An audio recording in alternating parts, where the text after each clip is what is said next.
ಇಂತಹ ಒಬ್ಬ ದೇವತಾ ಮನುಷ್ಯನ ಬಗ್ಗೆ ಅಹಿಂಸಾ ಚೇತನ ಒಂದ್ ರೀತಿ ಹಿಂಸಾತ್ಮಕವಾಗಿ ಹಾಡಿದಂತಹ ಒಂದು ಹೇಳಿಕೆ ಇದೆಯಲ್ಲ ಸರ್, ಸೊ ಇದ್ರ ಬಗ್ಗೆ ತಾವು ಪ್ರತಿಕ್ರಿಯೆ ಕೊಡೋದು? ಫಸ್ಟ್ ಆಫ್ ಆಲ್ ಈತ ಯಾರು ಅಂತ ನಾನು ಕೇಳ್ತೇನೆ. ರಾಜ್ಕುಮಾರ್ ಅವರ ಬಗ್ಗೆ ಯಾರಾದ್ರೂ ಪ್ರಶ್ನೆ ಮಾಡ್ಬೇಕಾದ್ರೆ ಖಂಡಿತ ಅವನ ಯೋಗ್ಯತೆ ಇರಬೇಕು. 20 ವರ್ಷ ಆದ್ಮೇಲೆ ಈ ಪ್ರಶ್ನೆ ಕೇಳ್ತಾ ಇದ್ದೀರಾ ನೀವು? ಇಷ್ಟು ವರ್ಷ ನಿಮ್ಗೆ ಗೊತ್ತಿರ್ಲಿಲ್ವಾ? ಅಥವಾ ನಿದ್ದೆ ಮಾಡ್ತಿದ್ರ? ಮೊನ್ನೆ ಎಚ್ಚರ ಆಯ್ತಾ? ತಕ್ಷಣ ನೀವು ಬಂದಲ್ಲಿ ಅಡ್ಡ ನಿಂತ್ಕೊಂಡ್ಬಿಡ್ಬೇಕಾಗಿತ್ತು. ನಾನ್ ಬಿಡೋದಿಲ್ಲ, ರಾಜ್ಕುಮಾರ್ ಅವ್ರನ್ನ ಇಲ್ಲಿ ಅಂತ್ಯಕ್ರಿಯೆ ಮಾಡಬೇಡಿ, ನಾನು ಒಪ್ಪೋದೇ ಇಲ್ಲ, ಬಂದು ನಿಂತ್ಕೋಬೇಕಾಗಿತ್ತು. ಅವತ್ತು ಎಲ್ಲಿ ಹೋಗಿದ್ದೆ ನೀನು?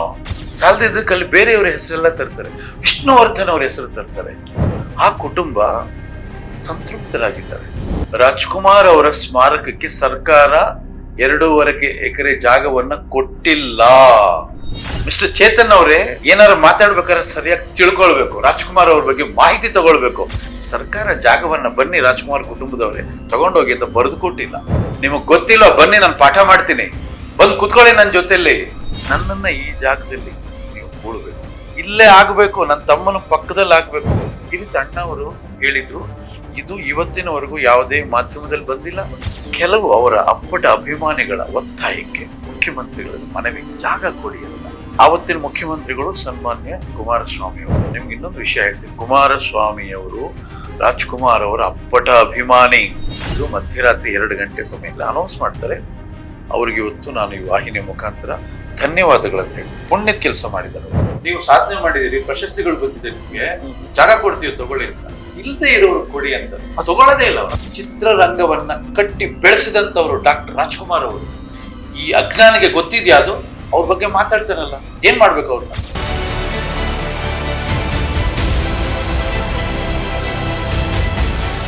ಸ್ನೇಹಿತರೆ ನಮಸ್ತೆ, ಈ ಸಂಜೆ ನ್ಯೂಸ್ನ ಇವತ್ತಿನ ವಿಶೇಷ ಕಾರ್ಯಕ್ರಮಕ್ಕೆ ಸ್ವಾಗತ. ನಾನು ಭಾಸ್ಕರ್ ತೋಟಿಗೆರೆ. ಅಹಿಂಸಾ ಚೇತನ್ ಅವರು ಆಡಿದಂತ ಆ ಒಂದು ಮಾತು, ಅದರಲ್ಲೂ ಕೂಡ ಅಣ್ಣವ್ರ ಬಗ್ಗೆ, ಡಾಕ್ಟರ್ ರಾಜ್ಕುಮಾರ್ ಅವರ ಬಗ್ಗೆ ಆಡಿದಂತ ಆ ಒಂದು ಮಾತು ಇದೀಗ ಜನಾಕ್ರೋಶಕ್ಕೆ ಕಾರಣವಾಗಿರುವಂತದ್ದು. ಈ ಕುರಿತು ಮಾತನಾಡೋದಕ್ಕೆ ನಮ್ಮೊಂದಿಗೆ ಕಲಾ ಸಾಮ್ರಾಟ್ ಆದಂತ ಎಸ್ ನಾರಾಯಣ್ ಸರ್ ಇದ್ದಾರೆ. ಶ್ರೀಯುತರನ್ನ ಕಾರ್ಯಕ್ರಮಕ್ಕೆ ಬರ್ಮಾಡ್ಕೊಳ್ಳೋಣ. ತದನಂತರ ಈ ಎಲ್ಲ ವಿವಾದಗಳ ಕುರಿತು, ಜೊತೆಯಲ್ಲಿ ಅಣ್ಣವರ ಆ ವ್ಯಕ್ತಿತ್ವದ ಕುರಿತು ಮಾತನಾಡ್ತಾ ಹೋಗೋಣ. ಅದಕ್ಕೂ ಮುಂಚೆ ಶ್ರೀಯುತರನ್ನ ಕಾರ್ಯಕ್ರಮಕ್ಕೆ ಬರ್ಮಾಡ್ಕೊಳ್ತೀನಿ. ಸರ್ ನಮಸ್ತೆ, ತಮಗೆ ಕಾರ್ಯಕ್ರಮಕ್ಕೆ ಸ್ವಾಗತ. ನಮಸ್ಕಾರ ಸರ್. ಎಷ್ಟೇ ಜನರೇಷನ್ ಕಳೆದ್ರು ಕೂಡ, ಎಷ್ಟೇ ತಲೆಮಾರು ಹೋದ್ರು ಕೂಡ ಅಣ್ಣವರು ಆ ಡಾಕ್ಟರ್ ರಾಜ್ಕುಮಾರ್ ಅನ್ನುವಂತ ಹೆಸರಿದೆಯಲ್ಲ ಸರ್, ಅದು ಯಾವತ್ತಿಗೂ ಕೂಡ ಚಿರಸ್ಥಾಯಿ ಅಂತ ಹೇಳ್ಬೋದು ಸರ್. ಇಂತಹ ಒಬ್ಬ ಅಭಿವ್ಯಕ್ತಿಯನ್ನ, ಇಂತಹ ಒಬ್ಬ ದೇವತಾ ಮನುಷ್ಯನ ಬಗ್ಗೆ ಆ ಅಹಿಂಸಾ ಚೇತನ ಒಂದ್ ರೀತಿ ಹಿಂಸಾತ್ಮಕವಾಗಿ ಹಾಡಿದಂತಹ ಒಂದು ಹೇಳಿಕೆ ಇದೆಯಲ್ಲ ಸರ್, ಅದು ಜನಾಕ್ರೋಶಕ್ಕೆ ಕೂಡ ಕಾರಣವಾಗಿರುವಂತದ್ದು. ತಮ್ಮ ಬಾಯಲ್ಲಿ ಅಣ್ಣವ್ರ ಬಗ್ಗೆ ಕೇಳೋದೇ ನಮ್ಮೆಲ್ಲರ ಇಡೀ ಕರ್ನಾಟಕ ರಾಜ್ಯದ ಜನತೆಯ ಒಂದು ಸೌಭಾಗ್ಯ ಸರ್. ಸೊ ಇದ್ರ ಬಗ್ಗೆ ತಾವು ಪ್ರತಿಕ್ರಿಯೆ ಕೊಡೋದಾದ್ರೆ? ಫಸ್ಟ್ ಆಫ್ ಆಲ್ ಈತ ಯಾರು ಅಂತ ನಾನು ಕೇಳ್ತಾ ಇರೋದು. ಯಾರೀತ? ಎಲ್ಲಿದ್ದ? ಏನ್ ಮಾಡ್ತಾ ಇದ್ದ? ಏನಕ್ಕೆ ಈ ಪ್ರಶ್ನೆ? ರಾಜ್ಕುಮಾರ್ ಅವ್ರ ಬಗ್ಗೆ ಯಾರಾದ್ರೂ ಪ್ರಶ್ನೆ ಮಾಡ್ಬೇಕಾದ್ರೆ ಖಂಡಿತ ಅವನಿಗೆ ಯೋಗ್ಯತೆ ಇರಬೇಕು. ಪ್ರಶ್ನೆ ಮಾಡುವಂತ ವ್ಯಕ್ತಿ ಅಲ್ಲ ಅವರು. ಅವ್ರ ವ್ಯಕ್ತಿನೇ ಅಲ್ಲ ಅವರು. ಅವ್ರು ಈ ಮಣ್ಣಲ್ಲಿ ಹುಟ್ಟಿದ್ದಾರೆ ಅಂದ್ರೇನೆ ಅದು ನಮ್ ಪುಣ್ಯ. ಅದು ಅವರು ಹುಟ್ಟಿ ಬದುಕಿ ಬಾಳ್ದಂತ ಕಾಲಘಟ್ಟದಲ್ಲಿ ನಾವೆಲ್ಲ ಇದ್ದೀವಲ್ಲ, ಅದು ನಮ್ ಸೌಭಾಗ್ಯ. ಅವ್ರನ್ನ ಮನುಷ್ಯರು ಅಂತ ಯಾರಾದ್ರು ಭಾವಿಸಿದ್ರೆ ಅವರು ಮೂರ್ಖರು. ಮನುಷ್ಯರಲ್ಲ ಅವರು. ಮನುಷ್ಯ ರೂಪದಲ್ಲಿ ಇದ್ದಂತ ದೈವಾಂಶ ಸಂಭೂತ ಆತ. ಅವ್ರ ಬಗ್ಗೆ ಎಲ್ಲ ಮಾತಾಡಬಾರ್ದು ಸ್ವಾಮಿ. ಈ ನನ್ಗೆ ಏನ್ ಅನ್ಸಿದ್ದು ಫಸ್ಟ್ ಆಫ್ ಆಲ್ ಅಂದ್ರೆ, ಇವರು ಈ ಪ್ರಶ್ನೆ ಮಾಡ್ತಾ ಇದ್ದಾರೆ. 2.5 ಎಕರೆ ಜಮೀನನ್ನ ಯಾತಕ್ ಕೊಟ್ರು? ಅರೆ 20 ವರ್ಷ ಆಯ್ತು. 20 ವರ್ಷ ಆದ್ಮೇಲೆ ಈ ಪ್ರಶ್ನೆ ಕೇಳ್ತಾ ಇದ್ದೀರಾ ನೀವು? ಇಷ್ಟು ವರ್ಷ ನಿಮ್ಗೆ ಗೊತ್ತಿರ್ಲಿಲ್ವಾ? ಅಥವಾ ನಿದ್ದೆ ಮಾಡ್ತಿದ್ರ? ಮೊನ್ನೆ ಎಚ್ಚರ ಆಯ್ತಾ? ಯಾವತ್ತು ಸರ್ಕಾರ ರಾಜ್ಕುಮಾರ್ ಅವರ ಅಂತ್ಯಕ್ರಿಯೆ ಕಂಠೀರವ ಸ್ಟುಡಿಯೋದಲ್ಲಿ ನಡೆಯುತ್ತೆ ಅಂತ ವಾಹಿನಿಗಳಲ್ಲಿ ಘೋಷಣೆ ಮಾಡ್ತೋ, ತಕ್ಷಣ ನೀವು ಬಂದಲ್ಲಿ ಅಡ್ಡ ನಿಂತ್ಕೊಂಡ್ಬಿಡ್ಬೇಕಾಗಿತ್ತು. ನಾನ್ ಬಿಡೋದಿಲ್ಲ, ರಾಜ್ಕುಮಾರ್ ಅವ್ರನ್ನ ಇಲ್ಲಿ ಅಂತ್ಯಕ್ರಿಯೆ ಮಾಡಬೇಡಿ, ನಾನು ಒಪ್ಪೋದೇ ಇಲ್ಲ, ಬಂದು ನಿಂತ್ಕೋಬೇಕಾಗಿತ್ತು. ಅವತ್ತು ಎಲ್ಲಿ ಹೋಗಿದ್ದೆ ನೀನು? ಕರೆಕ್ಟಾ? Correct sir. 20 ವರ್ಷ ಆದ್ಮೇಲೆ ಯಾತಕ್ಕೆ ಈ ಪ್ರಶ್ನೆ? ಸಾಲದಿದ್ದಕ್ಕಲ್ಲಿ ಬೇರೆಯವರ ಹೆಸರೆಲ್ಲ ತರ್ತಾರೆ, ವಿಷ್ಣುವರ್ಧನ್ ಅವ್ರ ಹೆಸರು ತರ್ತಾರೆ. ಯಾತಕ್ ತರಬೇಕು? ಯಾರ ಹೇಳಿದ್ರ ನಿಮ್ಗೆ? ಅವ್ರ ಕುಟುಂಬದವ್ರು ಏನಾರು ಹೇಳಿದ್ರ? ಆ ಕುಟುಂಬ ಸಂತೃಪ್ತರಾಗಿದ್ದಾರೆ. ಅವ್ರಿಗೆ ಏನು ಬಯಸಿದ್ರು ಅದು ಸಿಕ್ಕಿದೆ, ಸಂತೃಪ್ತ ಆಗಿದೆ. ಸುಮ್ನೆ ಹೀಗೇನೆ ಬೇಡದೇ ಇರೋ ಜಾಗದಲ್ಲಿ ಅವ್ರ ಹೆಸರನ್ನ ತಂದು ಅವ್ರಿಗೂ ಮಸಿ ಬಳಿಯುವಂತ ಕೆಲಸಗಳು ನಡೆಯುತ್ತೆ. ಇದು ಮೊದಲನೇದಾಗಿ ಬಹಳ ಮುಖ್ಯವಾಗಿ ಅವ್ರಿಗೂ ಸೇರಿ ಬಹಳಷ್ಟು ಜನರಿಗೆ ನಾನು ಒಂದು ಮಾತು ಹೇಳ್ತೀನಿ. ರಾಜ್ಕುಮಾರ್ ಅವರ ಸ್ಮಾರಕಕ್ಕೆ ಸರ್ಕಾರ 2.5 ಎಕರೆ ಜಾಗವನ್ನ ಕೊಟ್ಟಿಲ್ಲ. ನೆನಪಿಟ್ಕೊಳ್ಳಿ, ತುಂಬಾ ಜನ ಅಪಾರ್ಥ ಮಾಡ್ಕೊಂಡಿದ್ದೀರಿ. 2.5 ಎಕರೆ ಜಾಗವನ್ನ ಸರ್ಕಾರ ರಾಜ್ಕುಮಾರ್ ಅವರಿಗೆ ಕೊಟ್ಟಿಲ್ಲ. ಮತ್ತೆ ಸರ್, ಸರ್ಕಾರದ ಜಾಗದಲ್ಲಿ ರಾಜ್ಕುಮಾರ್ ಅವರ ಸ್ಮಾರಕವನ್ನ ನಿರ್ಮಾಣ ಮಾಡಲಾಗಿದೆ. ಎರಡಕ್ಕೂ ತುಂಬಾ ವ್ಯತ್ಯಾಸ ಇದೆ. ಈಗಲೂ ಆ ಜಾಗ ಸರ್ಕಾರದ್ದೇ. ಅದನ್ನ ಮೇಂಟೈನ್ ಮಾಡ್ತಿರೋದು ಸರ್ಕಾರನೇ. ಅಲ್ಲಿ ಎಲ್ಲವನ್ನೂ ನೋಡ್ಕೊಳ್ತಿರೋ ಸರ್ಕಾರನೇ. ಸರ್ಕಾರದ ಜಾಗದಲ್ಲಿ ಸ್ಮಾರಕ ಇದೆಯೇ ಹೊರತು ಸರ್ಕಾರ ಜಾಗವನ್ನ ಬನ್ನಿ ರಾಜ್ಕುಮಾರ್ ಕುಟುಂಬದವರೇ ತಗೊಂಡೋಗಿ ಅಂತ ಬರೆದು ಕೊಟ್ಟಿಲ್ಲ. ಅದು ಸದಾ ಸರ್ಕಾರ ಜಾಗ. ಅದು ಒಬ್ಬ ಪುಣ್ಯ ಪುರುಷನನ್ನ, ಮಹಾಪುರುಷನನ್ನ ಆ ಜಾಗದಲ್ಲಿ ಸ್ಮಾರಕ ನಿರ್ಮಾಣ ಮಾಡಿ ಸರ್ಕಾರಕ್ಕೆ ಗೌರವ ಸಿಕ್ಕಿದೆ. ಸರ್ಕಾರ ಗೌರವ ಸಿಕ್ಕಿದೆ. ಕನ್ನಡ ನಾಡಿಗೆ ಹೆಮ್ಮೆ. ಅದು ಸಾಧಾರಣ ವ್ಯಕ್ತಿ ಅಲ್ಲ ರೀ. ಮಿಸ್ಟರ್ ಚೇತನ್ ಅವರೇ, ಏನಾರು ಮಾತಾಡ್ಬೇಕಾದ್ರೆ ಸರಿಯಾಗಿ ತಿಳ್ಕೊಳ್ಬೇಕು. ರಾಜ್ಕುಮಾರ್ ಅವ್ರ ಬಗ್ಗೆ ಮಾಹಿತಿ ತಗೊಳ್ಬೇಕು. ನಿಮಗ್ ಗೊತ್ತಿಲ್ಲ, ಬನ್ನಿ ನಾನು ಪಾಠ ಮಾಡ್ತೀನಿ, ಬಂದು ಕುತ್ಕೊಳ್ಳಿ ನನ್ನ ಜೊತೆಯಲ್ಲಿ. ಯಾತಕ್ ಕೊಟ್ರು? 2.5 ಎಕರೆ 25 ಎಕರೆ ಜಾಗ ರಾಜ್ಕುಮಾರ್ ಅವರು ಕೊಟ್ರು ಕೂಡ ಅದು ಕಡಿಮೆ. ಅದು ಅಷ್ಟು ಸೇವೆ ಅವ್ರು ಮಾಡಿದ್ದಾರೆ. ನಿಮಗ್ ಗೊತ್ತಾ? ಗೊತ್ತಿದ್ರೆ ನೀವು ಮಾತಾಡ್ತಿರ್ಲಿಲ್ಲ. ಗೊತ್ತಿಲ್ಲ, ತಿಳ್ಕೊಳ್ಳಿ. ಬಹಳಷ್ಟು ದಾಖಲೆಗಳು ಸಿಗುತ್ತೆ, ತಿಳ್ಕೊಳ್ಳಿ. ಮೊದಲು ಚೆನ್ನಾಗಿ ತಿಳ್ಕೊಂಡು ಅದು ಲೋಪ ಇತ್ತ ದನಿ ಎತ್ತಿ ನೀವು. ನಿಮಗೆ ಹಕ್ಕಿದೆ ಕೇಳೋದಕ್ಕೆ. ಆದ್ರೆ ಈ ರೀತಿ ಕ್ಷುಲ್ಲಕ ಪ್ರಶ್ನೆಗಳನ್ನ ಕೇಳಿ ಕೆಣಕಬೇಡಿ. ಯಾರೂ ಮಾತಾಡಲ್ಲ ಅಂತ ಅನ್ಕೋಬೇಡಿ. ಮಾತಾಡೋದಕ್ಕೆ ಬಹಳ ಧ್ವನಿಗಳಿದೆ. ಎಲ್ಲ ಎದ್ದು ಬಿಟ್ರೆ ಸುಮ್ಮನೆ ಸಮಸ್ಯೆ ಆಗ್ತದೆ. ನಿಜ ಸರ್. ಕರ್ನಾಟಕ ರಾಜ್ಯದಲ್ಲಿ ಮನೆ ಮನೆಯಲ್ಲಿ ರಾಜ್ಕುಮಾರ್ ಅವರ ಅಭಿಮಾನಿಗಳಿದ್ದಾರೆ. ಮನೆಯಲ್ಲಿದ್ದಾರ್ರಿ. ಯೋಚನೆ ಮಾಡಿ ಮಾತಾಡ್ರಿ. ಏನ್ ಮಾತಾಡ್ತಾ ಇದ್ದೀರಾ ನೀವು? ಮಾತಾಡಕೂಡ್ದು ಹಾಗೆಲ್ಲ ಹಗುರವಾಗಿ. ಸರ್, ಈ ಪ್ರಶ್ನೆ ಕೇಳಬೇಕಂದ್ರೆ ನಮಗೂ ಕೂಡ ಜವಾಬ್ದಾರಿ ಇರುತ್ತೆ. ಜೊತೆನಲ್ಲಿ ಗಂಟ್ಲು ಒಣಗುತ್ತೆ ಸರ್. ಜೊತೆನಲ್ಲಿ ಭಯ ಸ್ಟಾರ್ಟ್ ಆಗುತ್ತೆ, ಡವ ಡವ ಅಂತ. ಅಣ್ಣವ್ರ ಬಗ್ಗೆ ಅಷ್ಟು ಜಾಗೃತಿಯಿಂದ ನಾವು ಕೂಡ ಪ್ರಶ್ನೆ ಕೇಳಬೇಕಾಗುತ್ತೆ ಸರ್. ಅಣ್ಣವರು ಜೊತೆನಲ್ಲಿ ದೊಡ್ಡ ಮನೆ ಕುಟುಂಬಕ್ಕೆ ಬಹಳ ನಿಕಟ ಸಂಪರ್ಕ, ಬಹಳ ಹತ್ತಿರದ ಒಡನಾಟಿ ಆಗಿದ್ದಂತ ತಾವು, ಅಣ್ಣವರ ಕುಟುಂಬದಲ್ಲಿ ದೊಡ್ಡ ಮನೆ ಕಡೆಯಿಂದ ಯಾರಾದ್ರೂ ಡಿಮ್ಯಾಂಡ್ ಇತ್ತ ಸರ್ ಇದೇ ಜಾಗದಲ್ಲೇ ಏನಾದ್ರು ನೋಡಿ ಅಂತ್ಯಕ್ರಿಯೆ ಮಾಡ್ಬೇಕು ಆ ರೀತಿ ಏನಾದ್ರು ಡಿಮ್ಯಾಂಡ್ ಇತ್ತ, ಅಥವಾ ಬೇರೆ ಏನಾದ್ರು ಅವ್ರಿಗೆ ಬೇರೆ ಆಪ್ಷನ್ ಇತ್ತ ಅಂತ? ನಿಮ್ಗೊಂದು ವಿಷಯ ಅಂದ್ರೆ ಎಲ್ರಿಗೂ ಗೊತ್ತಿಲ್ಲದೆ ಇರೋ ವಿಷಯ ನಾ ಹೇಳ್ತೀನಿ. ಯಾಕೆಂದ್ರೆ ಜೊತೆಯಲ್ಲಿ ಇದ್ದುದ್ರಿಂದ. ಮಾರ್ಚ್ ಅಲ್ಲಿ ಅಣ್ಣವರ ಸಹೋದರ ವರ್ಧಪ್ಪನವ್ರು ಹೋಗ್ತಾರೆ. ಆ ಹೋದ ದಿನ ನೀವು ರಾಜ್ಕುಮಾರ್ ಅವ್ರನ್ನ ಯಾರು ನೋಡಿದ್ರೆ ನಿಜಕ್ಕೂ ಕರುಳು ಕಿತ್ತು ಬರೋದು. ಅವತ್ತು ಒಂದು ಮಾತು ಹೇಳ್ತಾರೆ. ನಾನು ಹೋಗಿ ಅವ್ರ ಪಕ್ಕದಲ್ಲಿ ಕೂತ್ಕೊಂಡೆ. ವರ್ಧಪ್ಪನವ್ರ ಶವ ಅಲ್ಲಿದೆ. ಅವರು ಒಂದ್ ಮಾತು ಹೇಳಿದ್ರು. ಆ ಶವದ ಕಡೆ ಕೈ ತೋರಿಸಿ ರಾಜ್ಕುಮಾರ್ ಸತ್ತು ಹೋಗ್ಬಿಟ್ಟ ಅಂತ ಹೇಳಿದ್ರು. ಅಂದ್ರೆ ಅವ್ರು ಏನ್ ಹೇಳ್ತಾರೆ ಅಂದ್ರೆ, ಅವನೇ ರಾಜ್ಕುಮಾರ್ ಅಂತಾರೆ. ಅವ್ರನ್ನ ರಾಜ್ಕುಮಾರ್ ಅಂದ್ರೆ ನಾನಲ್ಲ ರಾಜ್ಕುಮಾರ್. ನನ್ನನ್ನು ರಾಜ್ಕುಮಾರ್ ಮಾಡಿದ್ದೇ ಅವರು. ಅವ್ರಿಲ್ಲ ಅಂದಿದ್ರೆ ನಾನು ರಾಜ್ಕುಮಾರ್ ಆಗ್ತಿರ್ಲಿಲ್ಲ. ನನ್ನನ್ನು ರಾಜ್ಕುಮಾರ್ ಮಾಡಿ ಜನಗಳಿಗೆ ತೋರಿಸಿದ್ದು ಅವರು. ಹೋಗ್ಬಿಟ್ಟ. ನನ್ನ ಕರುಳು ಚುರುಕನ್. ಅದಾದ್ಮೇಲೆ ಅಂತ್ಯಕ್ರಿಯೆ ಆಗುತ್ತೆ. ಅಲ್ಲಿ ನಂಗೆ ದುಃಖ ಆಗೋಯ್ತು ಅವ್ರು ಆಡಿದ ಮಾತು. ಅಲ್ಲಿ ಅಂತ್ಯಕ್ರಿಯೆ ಇವ್ರ ತೋಟದಲ್ಲಿ ಆಗುತ್ತೆ. ಅಲ್ಲಿ ಮೈಸೂರು ರೋಡಲ್ಲಿ ಇವ್ರ ತೋಟ ಇದೆ, ಅಲ್ಲಾಗುತ್ತೆ. ಅಲ್ಲಿ ತಾಯಿಯ ಅಂತ್ಯಕ್ರಿಯೆ ಮೊದಲೇ ಆಗಿದೆ. ಪಕ್ಕದಲ್ಲಿ ವರ್ಧಪ್ಪನವ್ರ ಅಂತ್ಯಕ್ರಿಯೆ ಮಾಡ್ತಾರೆ. ಅಲ್ಲಿ ಅವರು ಕುಟುಂಬ ಸದಸ್ಯರನ್ನ ಕರೆಸಿ ಹೇಳ್ತಾರೆ ಏನಂತ, ಯಾವುದೇ ಘಳಿಗೆಯಲ್ಲಿ ನಾನು ಹೋಗ್ಬೋದು, ನನಗೆ ಗೊತ್ತಿಲ್ಲ, ಯಾವುದೇ ಘಳಿಗೆಯಲ್ಲಿ ನಾನು ಹೋಗ್ಬೋದು, ನನ್ನನ್ನ ಈ ಜಾಗದಲ್ಲಿ ನೀವು ಹೂಳಬೇಕು. ಅಣ್ಣವ್ರು ಹೇಳ್ತಾರ? ಹೌದು, ಇಲ್ಲೇ ಹೂಳಬೇಕು ಅಂತ ಜಾಗ ತೋರಿಸ್ತಾರ ಅವ್ರು. ಹೇಗಿರುತ್ತೆ ಸನ್ನಿವೇಶ? ಅಣ್ಣವ್ರ ಬೇಡಿಕೆ ಕೂಡ, ಆಸೆ ಕೂಡ. ಆಸೆ ಅದು ಇಲ್ಲೇ ಆಗ್ಬೇಕು, ನನ್ನ ತಮ್ಮನ ಪಕ್ಕದಲ್ಲಿ ಆಗ್ಬೇಕು, ನನ್ನ ಜೀವನ ಪೂರ್ತಿ ನಾನು ಅವನ ಜೊತೆಯಲ್ಲಿ ನನ್ನ ಬದುಕು ಸಾಗಿದೆ. ಅವನಿಲ್ದೆ ನಾನಿಲ್ಲ. ಇದು ದೇಹ, ಅದು ಉಸಿರು. ಅದು ಉಸಿರು ಹೊರಟೋಯ್ತು, ದೇಹ ಇದೆ ಅಷ್ಟೇ. ಯಾವ ಕ್ಷಣದಲ್ಲಿ ಬೇಕಾದ್ರೆ ಇದು ಹೋಗ್ಬೋದು. ನನ್ನ ನನ್ನನ್ನ ಇಲ್ಲೇ ತಗೊಂಬಂದು ಅಂತ್ಯಕ್ರಿಯೆ ಮಾಡ್ಬೇಕು ಅಂತ ಅವರು ಎಲ್ರಿಗೂ ಅವತ್ತು ಎಲ್ರಿಗೂ ಅಲ್ಲಿದ್ದವರು ಅಷ್ಟೂ ಜನ ಗೊತ್ತಿದೆ. ಅದಾಗಿ ಅವ್ರು 1 ತಿಂಗಳು ಇರ್ಲಿಲ್ಲ. 1 ತಿಂಗಳು ಇರ್ಲಿಲ್ಲ? ಇಲ್ವಲ್ಲ, ಮಾರ್ಚ್ ಅಲ್ಲಿ ಅವ್ರು ಹೋಗ್ತಾರೆ, ಏಪ್ರಿಲ್ ಅಲ್ಲಿ ಇವ್ರು ಹೋಗ್ತಾರಲ್ಲ, ಏಪ್ರಿಲ್ ಅಲ್ಲಿ ಹೊರಟೋಗ್ತಾರೆ ಇವರು. ಅಷ್ಟು ಅವಿನಾಭಾವ ಸಂಬಂಧ ಅವರಿಬ್ಬರಿಗೂ. ಅದು ಅಣ್ಣ ತಮ್ಮ ಅಂತ ಹೆಸರಿಗಿತ್ತೇ ಹೊರತು ಅದನ್ನ ಮೀರಿದ್ದೇನೋ ಸಂಬಂಧ. ಅದು ನಾವು ಪುರಾಣ ಪುಣ್ಯ ಕಥೆಗಳಲ್ಲಿ ರಾಮ ಲಕ್ಷ್ಮಣನ ಕಥೆ ಕೇಳಿರ್ತೀವಿ, ಆ ಕಥೆ ಕೇಳಿರ್ತೀವಿ. ರಾಮ ಲಕ್ಷ್ಮಣನ್ ನೋಡಿಲ್ಲ ನಾವು ಸ್ವಯಂ ನೋಡಿದ್ವಿ ಇವ್ರು ಬದುಕಿ ಬಾಳಿದ್ದನ್ನ. ಅವ್ರ ಮಾತನ್ನ ಇವ್ರು ಮೀರ್ತಾ ಇರ್ಲಿಲ್ಲ, ಇವ್ರ ಮಾತನ್ನ ಅವ್ರು ಮೀರ್ತಾ ಇರ್ಲಿಲ್ಲ. ಅವ್ರು ಹಾಕಿದ ಗೆರೆ ಇವ್ರು ದಾಟ್ತಿರ್ಲಿಲ್ಲ. ಅವ್ರ ಆದೇಶ ಇಲ್ಲದೆ ಇವ್ರು ಯಾವ ಕೆಲಸ ಮಾಡ್ತಿರ್ಲಿಲ್ಲ. ಅವ್ರ ಅಪ್ಪಣೆ ಇಲ್ಲದೆ ಒಂದು ಸಿನಿಮಾ ಒಪ್ಕೋತಾ ಇರ್ಲಿಲ್ಲ. ಹೀಗೆ ಅವ್ರ ಜೊತೆಲಿ ಆ ರೀತಿ ಇವ್ರ ಸಂಬಂಧ ಇತ್ತು. ಹೊರಟೋದ್ರು ನೋಡಿ. ಬಹುಶಃ ಅವ್ರು ಅವತ್ತೇ ನಿರ್ಧಾರ ಆಗಿದೆ, ನಾನು ಬೇಡ ಈ ಜಗತ್ತಿಗೆ ಅಂತ. ಈ ರೀತಿ ಅಣ್ಣ ಅವರು ಹೇಳಿದ್ರು. ಇದು ಇವತ್ತಿನವರೆಗೂ ಯಾವುದೇ ಮಾಧ್ಯಮದಲ್ಲಿ ಬಂದಿಲ್ಲ, ಯಾರಿಗೂ ಗೊತ್ತಿಲ್ಲ. ನಾವು ಜೊತೆಲಿ ಇದ್ದಿದ್ರಿಂದ ನಾ ಹೇಳ್ತಾ ಇದ್ದೀನಿ. ಅವ್ರ ಆಸೆ ಅಲ್ಲಿತ್ತು.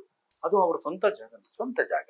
ಸರ್, ಅಣ್ಣವ್ರ ಆಸೆಯನ್ನು ಮೀರು ಕೂಡ ಇಲ್ಲೇ ಈ ಕಂಠೀರವ ಸ್ಟುಡಿಯೋನಲ್ಲಿ ಆಗೋ ಅಂತ್ಯಕ್ರಿಯೆ ಆಗೋದಕ್ಕೆ ಯಾರು ನಿರ್ಧಾರ ತೆಗೆದುಕೊಂಡಿದ್ದಾರೆ ಸರ್? ರಾಘಣ್ಣ ತಗೊಂಡ್ರ, ಶಿವಣ್ಣ ತಗೊಂಡ್ರ, ಪುನೀತ್ ಅವ್ರು ತಗೊಂಡ್ರ? ಅಂತ ಹೇಳ್ತಾ ಇದ್ದೀನಿ. ಅವರು ಕುಟುಂಬದಿಂದ ಯಾವುದೇ ಒಂದು ಬೇಡಿಕೆ ಬರ್ಲಿಲ್ಲ. ಅವರೆಲ್ಲನೂ ಅಪ್ಪಾಜಿ ಆಸೆನ ಪೂರೈಸ್ಬೇಕು ಅಂತ ಇದ್ದಿದ್ದು. ಆದ್ರೆ ಅಲ್ಲೇನಾಯ್ತು, ಒಬ್ಬ ದೊಡ್ಡ ವ್ಯಕ್ತಿ ಬಂದು ಕೂತ್ಕೊಂಡು, ನೋಡಿ ಒಂದ್ ಜಾಗದಲ್ಲಿ 2 ಶವ ಸಂಸ್ಕಾರ ಮಾಡಬೇಕು ಅಷ್ಟೇನೆ, 3ನೇದು ಮಾಡಿದ್ರೆ ಅದು ಸ್ಮಶಾನ ಆಗುತ್ತೆ, 3ನೇದಲ್ಲಿ ಮಾಡಬೇಡಿ ಅಂತ ಅಲ್ಲಿ ಒಬ್ರು ತಂದು ಹೇಳಿದ್ರು. ದೊಡ್ಡ ಮಾತು ಸರ್. ಹೇಳಿದ್ರು ಅವರು, 2 ಶವ ಸಂಸ್ಕಾರ ಮಾಡಬಹುದು, 3ನೇದಾದ್ರೆ ಅದು ಸ್ಮಶಾನ ಆಗತ್ತೆ ಅಂದ್ರು. ಹಾಗಾಗಿ ಏನಾಯ್ತು, ಏನ್ ಮಾಡ್ಬೋದು ಅಂದಾಗ ಕೆಲವು ಅವರ ಅಪ್ಪಟ ಅಭಿಮಾನಿಗಳ ಒತ್ತಾಯಕ್ಕೆ ಮುಖ್ಯಮಂತ್ರಿಗಳಲ್ಲಿ ಮನವಿ, ಜಾಗ ಕೊಡಿ ಅಂತ.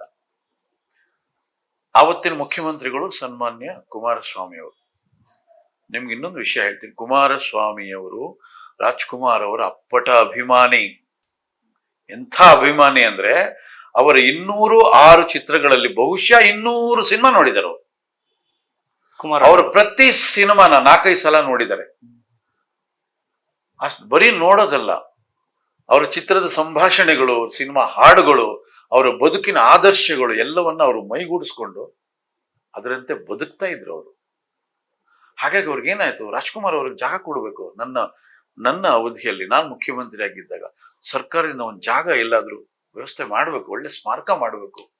ಅದು ಇಡೀ ರಾಜ್ಯಕ್ಕಲ್ಲ, ಇಡೀ ದೇಶಕ್ಕೆ ಒಂದು ಬೇರೆ ತರ ಕಾಣಬೇಕು ಅನ್ನೋ ಒಂದು ಆಸೆ ಇತ್ತು ಅವ್ರಿಗೆ. ಅಂದ್ರೆ ಅವರು ಅರ್ಹರಾಗಿದ್ರು ಅದಕ್ಕೆ ಅರ್ಹರಾಗಿದ್ರು. ಬರೀ ಅಭಿಮಾನಕ್ಕೆ ಮಾಡೋ ಕೆಲಸ ಅಲ್ಲ ಅದು. ರಾಜ್ಕುಮಾರ್ ಅವರು ಅದಕ್ಕೆ ಅರ್ಹರಾಗಿದ್ರು.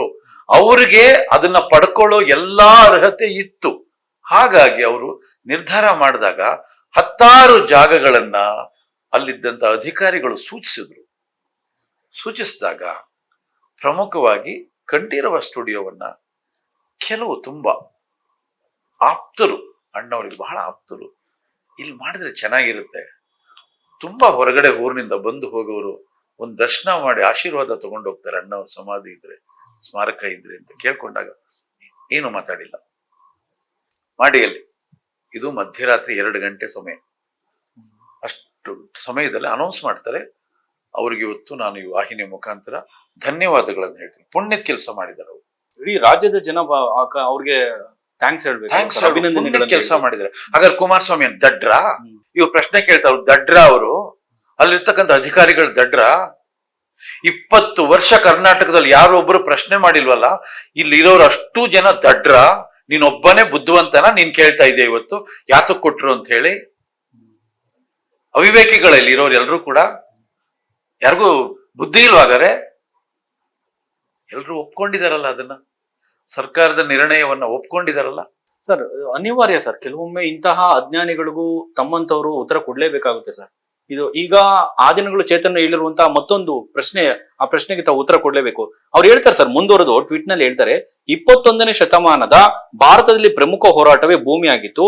ಸರ್ಕಾರವಾದ ಅದನ್ನ ಭವಿಷ್ಯವನ್ನ ಗಮನದಲ್ಲಿಟ್ಕೊಂಡು ಹಾಗೂ ಸಾರ್ವಜನಿಕ ಉಪಯೋಗಕ್ಕೆ ತಕ್ಕಂತೆ ಹಂಚಿಕೆ ಮಾಡಬೇಕಾಯಿತು, ಮತಗಳ ಲಾಭದ ಅವಕಾಶವಾದಿ ಉದ್ದೇಶದಿಂದ ಅಲ್ಲ ಅಂತ ಹೇಳಿ. ಅಂದ್ರೆ ಕುಮಾರಸ್ವಾಮಿ ಅವರ ಉದ್ದೇಶ ಅವತ್ತೇನಾದ್ರೂ ರಾಜ್ಕುಮಾರ್ ಅವ್ರನ್ನ ಪ್ರಚಾರಕ್ಕೆ ಬಳಸ್ಕೊಂಡು ಅಂದ್ರೆ ರಾಜಕೀಯವಾಗಿ ಅವ್ರನ್ನ ಬಳಕೆ ಮಾಡ್ಕೊಳ್ಬೇಕನ್ನುವಂತ ದುರುದ್ದೇಶ ಏನಾದ್ರು ಇತ್ತ ಸರ್ ಆ ಜಾಗ ಕೊಡೋದಕ್ಕೆ? ಅಂದ್ರೆ ಈ ಅಜ್ಞಾನಿ ಕೇಳ್ತಾ ಇರುವಂತ ಪ್ರಶ್ನೆಗೆ ತಮ್ಮ ಕಡೆಯಿಂದ ಉತ್ತರ ಸರ್ ನಾನು ಸ್ಪಷ್ಟ. ಕೇಳೋ ಒಂದೇ ಪ್ರಶ್ನೆ, ಇವಾಗ ಯಾಕೆ ಕೇಳ್ತೀರಾ ಅದನ್ನ ನೀವು?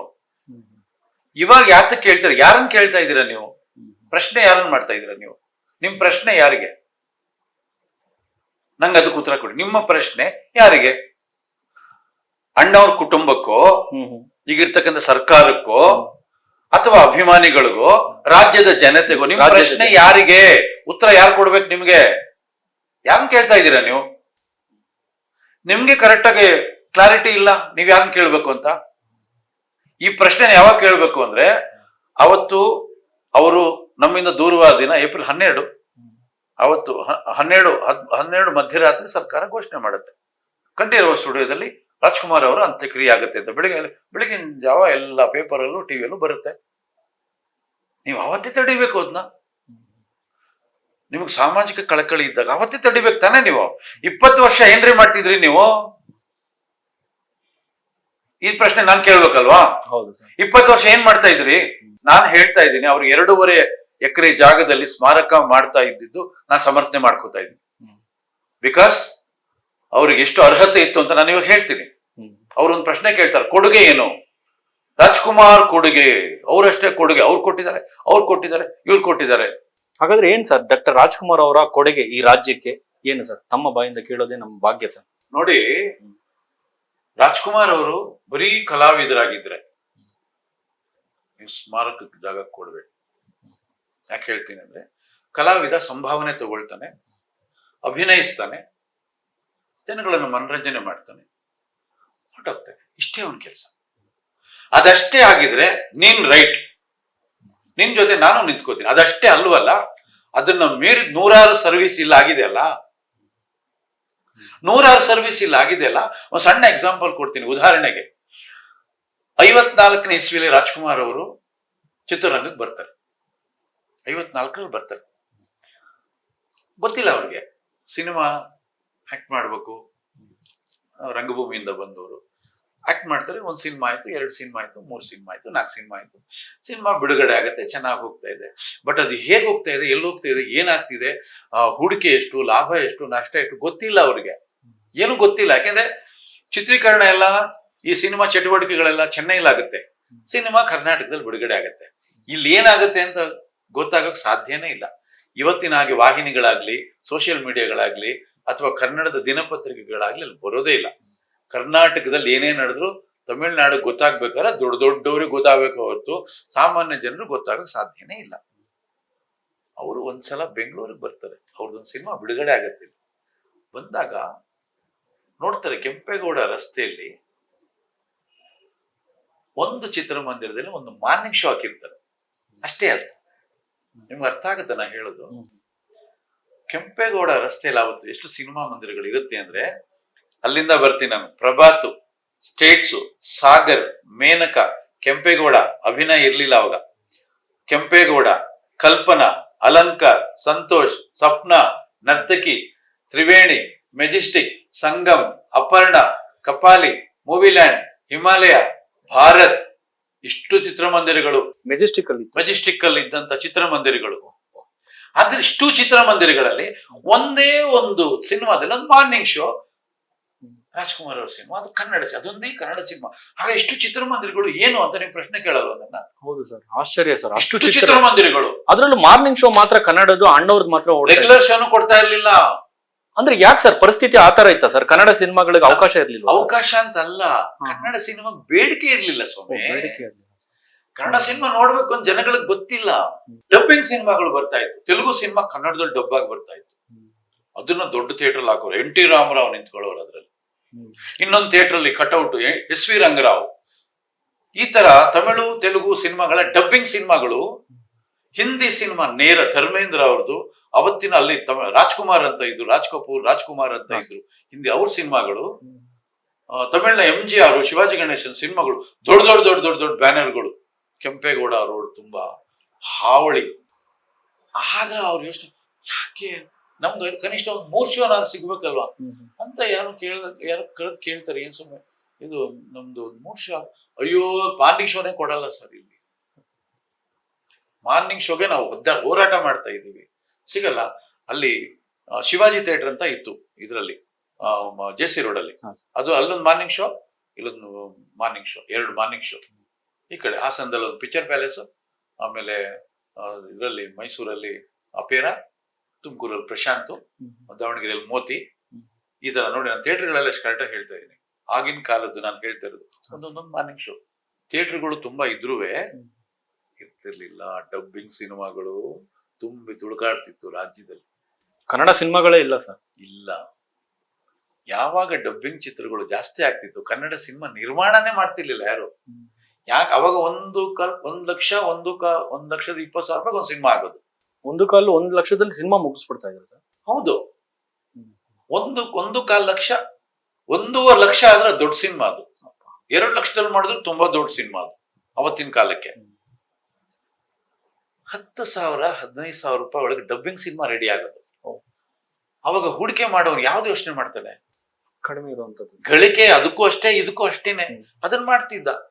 ಇವರೆಲ್ಲ ಚೆನ್ನೈಗೆ ಹೋಗ್ಬಿಟ್ಟು ಕೂತ್ಕೊಂಡು ಯೋಚನೆ ಮಾಡ್ತಾರೆ, ಹೀಗೆ ಆದ್ರೆ ನಮ್ ಬದುಕು ಹೆಂಗೆ, ನಾವ್ ಹೇಗ್ ಬದುಕೋಕ್ ಸಾಧ್ಯ? ನಮ್ ಸಂಭಾವನೆ ಇಷ್ಟಿದೆ, ಉಪ್ಪಿನಕಾಯಿ ತರ ಸಂಭಾವನೆ ಇದೆ, ನಾವ್ ಇಷ್ಟು ಕಷ್ಟ ಪಡ್ತಾ ಇದ್ವಿ, ಏನ್ ಮಾಡೋಣ ಅಂತೇಳಿ ಎಲ್ಲ ಕಲಾವಿದರು ಕರೀತಾರೆ. ಟಿ.ಎಂ. ಬಾಲಕೃಷ್ಣ ಅವರು, ನರಸಿಂಹರಾಜು ಅವರು, ಜಿ.ವಿ. ಅಯ್ಯರ್ ಅವರು, ಆಮೇಲೆ ಆರ್ ನಾಗೇಂದ್ರ ರಾಯರು, ಇವ್ರನ್ನೆಲ್ಲ ಕರೆದು ಕೂರಿಸ್ಕೊಂಡು, ನೋಡಿ ನಾವು ಹೇಗಾದ್ರೂ ಮಾಡಿ ಈ ಡಬ್ಬಿಂಗ್ ಸಿನಿಮಾಗಳನ್ನ ಸ್ವಲ್ಪ ತಡೆಯೋಣವಾ ಅಂದ್ರೆ ಅವ್ರು ಹೆದರ್ತಾರೆ. ಏನ್ರಿ ನೀವು ತಮಾಷೆ ಏನ್ರಿ, ತಡೆಯೋದ್ರೆ ಏನು? ನಮ್ಗೇನ್ ಶಕ್ತಿ ಇದೆ ತಡೆಯಕ್ಕೆ? ಏನಾದ್ರು ಒಂದು ಫೋರ್ಸ್ ಬೇಕಲ್ಲ. ಅವತ್ತು ಅಭಿಮಾನಿ ಸಂಘ ಆಗ್ಲಿ, ದೊಡ್ಡ ರಾಜ್ಕುಮಾರ್ ಅವ್ರಿಗೆ ದೊಡ್ಡ ಸ್ಟಾರ್ಡಮ್ ಎಲ್ಲ ಇರ್ಲಿಲ್ಲ ಸರ್. ಅವತ್ತಿಗೆ ಅಣ್ಣವ್ರು ಬೆಳೆದಿರ್ಲಿಲ್ವ ಸರ್? ಇಲ್ಲ ಇಲ್ಲ ಇಲ್ಲ ಇಲ್ಲ, ಡಬ್ಬಿಂಗ್ ವಿರುದ್ಧ ಹೋರಾಟ ಮಾಡ್ಬೇಕನ್ನೋ ಆಲೋಚನೆ ಇಲ್ಲವೇ ಇಲ್ಲ, ಬಿಲ್ಕುಲ್ ಇಲ್ಲ. ರಾಜ್ಕುಮಾರ್ ಅನ್ನೋ ಒಬ್ಬ ಕಲಾವಿದ ಕನ್ನಡದಲ್ಲಿ ಬಂದಿದ್ದಾರೆ ಅನ್ನೋದಷ್ಟೇ ಇಷ್ಟೇ ಹೊರತು ದೊಡ್ಡ ಮಟ್ಟಿಗೆ ಅವರ ಅಭಿಮಾನಿಗಳಾಗ್ಲಿ, ಫ್ಯಾನ್ ಫಾಲೋಯರ್ಸು ಅವ್ರು ಬಂದ್ ನಿಂತ್ರೆ ಅವ್ರ ಹಿಂದೆ ನಿಂತ್ಕೊಳ್ಳೋಕೆ ಒಬ್ರು ಇಬ್ರು ಇಲ್ಲವೇ ಇಲ್ಲ. ಅವತ್ತು ಅವ್ರಿಗೆ ಬಂದಂತ ಯೋಚನೆ ಅದು. ಎಲ್ಲ ಹಿಂದೇಟಾಗ್ತಾರೆ, ಹೇಗ್ ಸಾಧ್ಯ, ನಾವು ನಮ್ ಕೈಲಿ ಆಗಲ್ಲ, ಅದು ಯಾರ ವಿರುದ್ಧ ಹೋರಾಡಕ್ ಆಗತ್ತ ಅಂತೇಳಿ ಪ್ರಯತ್ನ ಪಡೋಣ. ಇಲ್ಲ ಕಲಾವಿದರು ಬದುಕು ಮೂರಾ ಬಟ್ಟೆ ಆಗ್ಬಿಡುತ್ತೆ. ಪ್ರಯತ್ನ ಪಡಕ್ಕೇನ್ ನಮ್ಗೆ, ಪ್ರಯತ್ನ ಪಡೋಣ ಅಂತೇಳಿ ಅವ್ರನ್ನೆಲ್ಲ ಹುರಿದುಂಬಿಸಿ ಮನವೊಲಿಸಿ ಬೆಂಗಳೂರಿಗೆ ಕರ್ಕೊಂಡ್ ಬರ್ತಾರೆ. ಎಲ್ಲರೂ ಟ್ರೈನಲ್ಲಿ ಬಂದು ಕೆಂಪೇಗೌಡ ರೋಡಲ್ಲಿ ಸತ್ಯಾಗ್ರಹ ಕೂತ್ಕೋತಾರೆ. ತಟ್ಟೆ ಇಟ್ಕೋತಾರೆ, ಖಾಲಿ ತಟ್ಟೆ ಇಟ್ಕೊಂಡು, ನಮ್ಗೆ ನಮ್ಮ ಅನ್ನ, ತಟ್ಟೆಗೆ ಅನ್ನ, ನಮ್ಮ ಅನ್ನ, ದಯವಿಟ್ಟು ನಮ್ಮ ಅನ್ನ ಕಿತ್ಕೋಬೇಡಿ, ಕಲಾವಿದ್ರ ಅನ್ನ ಕಿತ್ಕೋಬೇಡಿ, ಇಷ್ಟು ಈ ತರ 100 ಕಲಾವಿದರಿದ್ದಾರೆ, ಕಿತ್ಕೋಬೇಡಿ ಅಂತ ಅಲ್ಲಿ ಧರಣಿ ಕೂತ್ಕೋತಾರೆ. ಈ ತರ ಕೂತ್ಕೊಳ್ತಿದ್ದ ಹಾಗೇನೆ ಅವರಿಗೆ ಮೊದಲು ಅವ್ರಿಗೆ ಸಹಕಾರ ಕೊಡೋದು ಮಾಧ್ಯಮಗಳು. Thanks to all medias. ಅವತ್ತಿನ ಮಾಧ್ಯಮಗಳು ಇವರು ಸಹಕಾರ ಕೊಡುತ್ತೆ. ಯಾವಾಗ ಮಾಧ್ಯಮಗಳು ಸಹಕಾರ ಕೊಡ್ತು, ಒಂದಷ್ಟು ಕನ್ನಡ ಪರ ಸಂಘಟನೆಗಳು ಸೇರ್ಕೊಳ್ಳುತ್ತೆ. ಇದ್ರಲ್ಲಿ ವಾಟಾಳ್ ನಾಗರಾಜ್ ಅವರು ಕೂಡ ಅವತ್ತು ಪ್ರಮುಖರು, ಇವತ್ತು ಇದ್ದಾರೆ, ಅವರು ಇದ್ದಾರೆ, ಇವತ್ತು ಅವರು ಸೇರ್ಕೋತಾರೆ. ಅದಾದ ನಂತರ ಒಂದಷ್ಟು ಸಂಘಟನೆಗಳು, ಆಮೇಲೆ ಒಂದಷ್ಟು ಸಾಹಿತಿಗಳು, ಅನಾಕ್ರು ಅವರೆಲ್ಲ ಬಂದು ಸೇರ್ಕೋತಾರೆ, ತರಾಸ್ ಅವರೆಲ್ಲ ಬಂದು ಸೇರ್ಕೋತಾರೆ.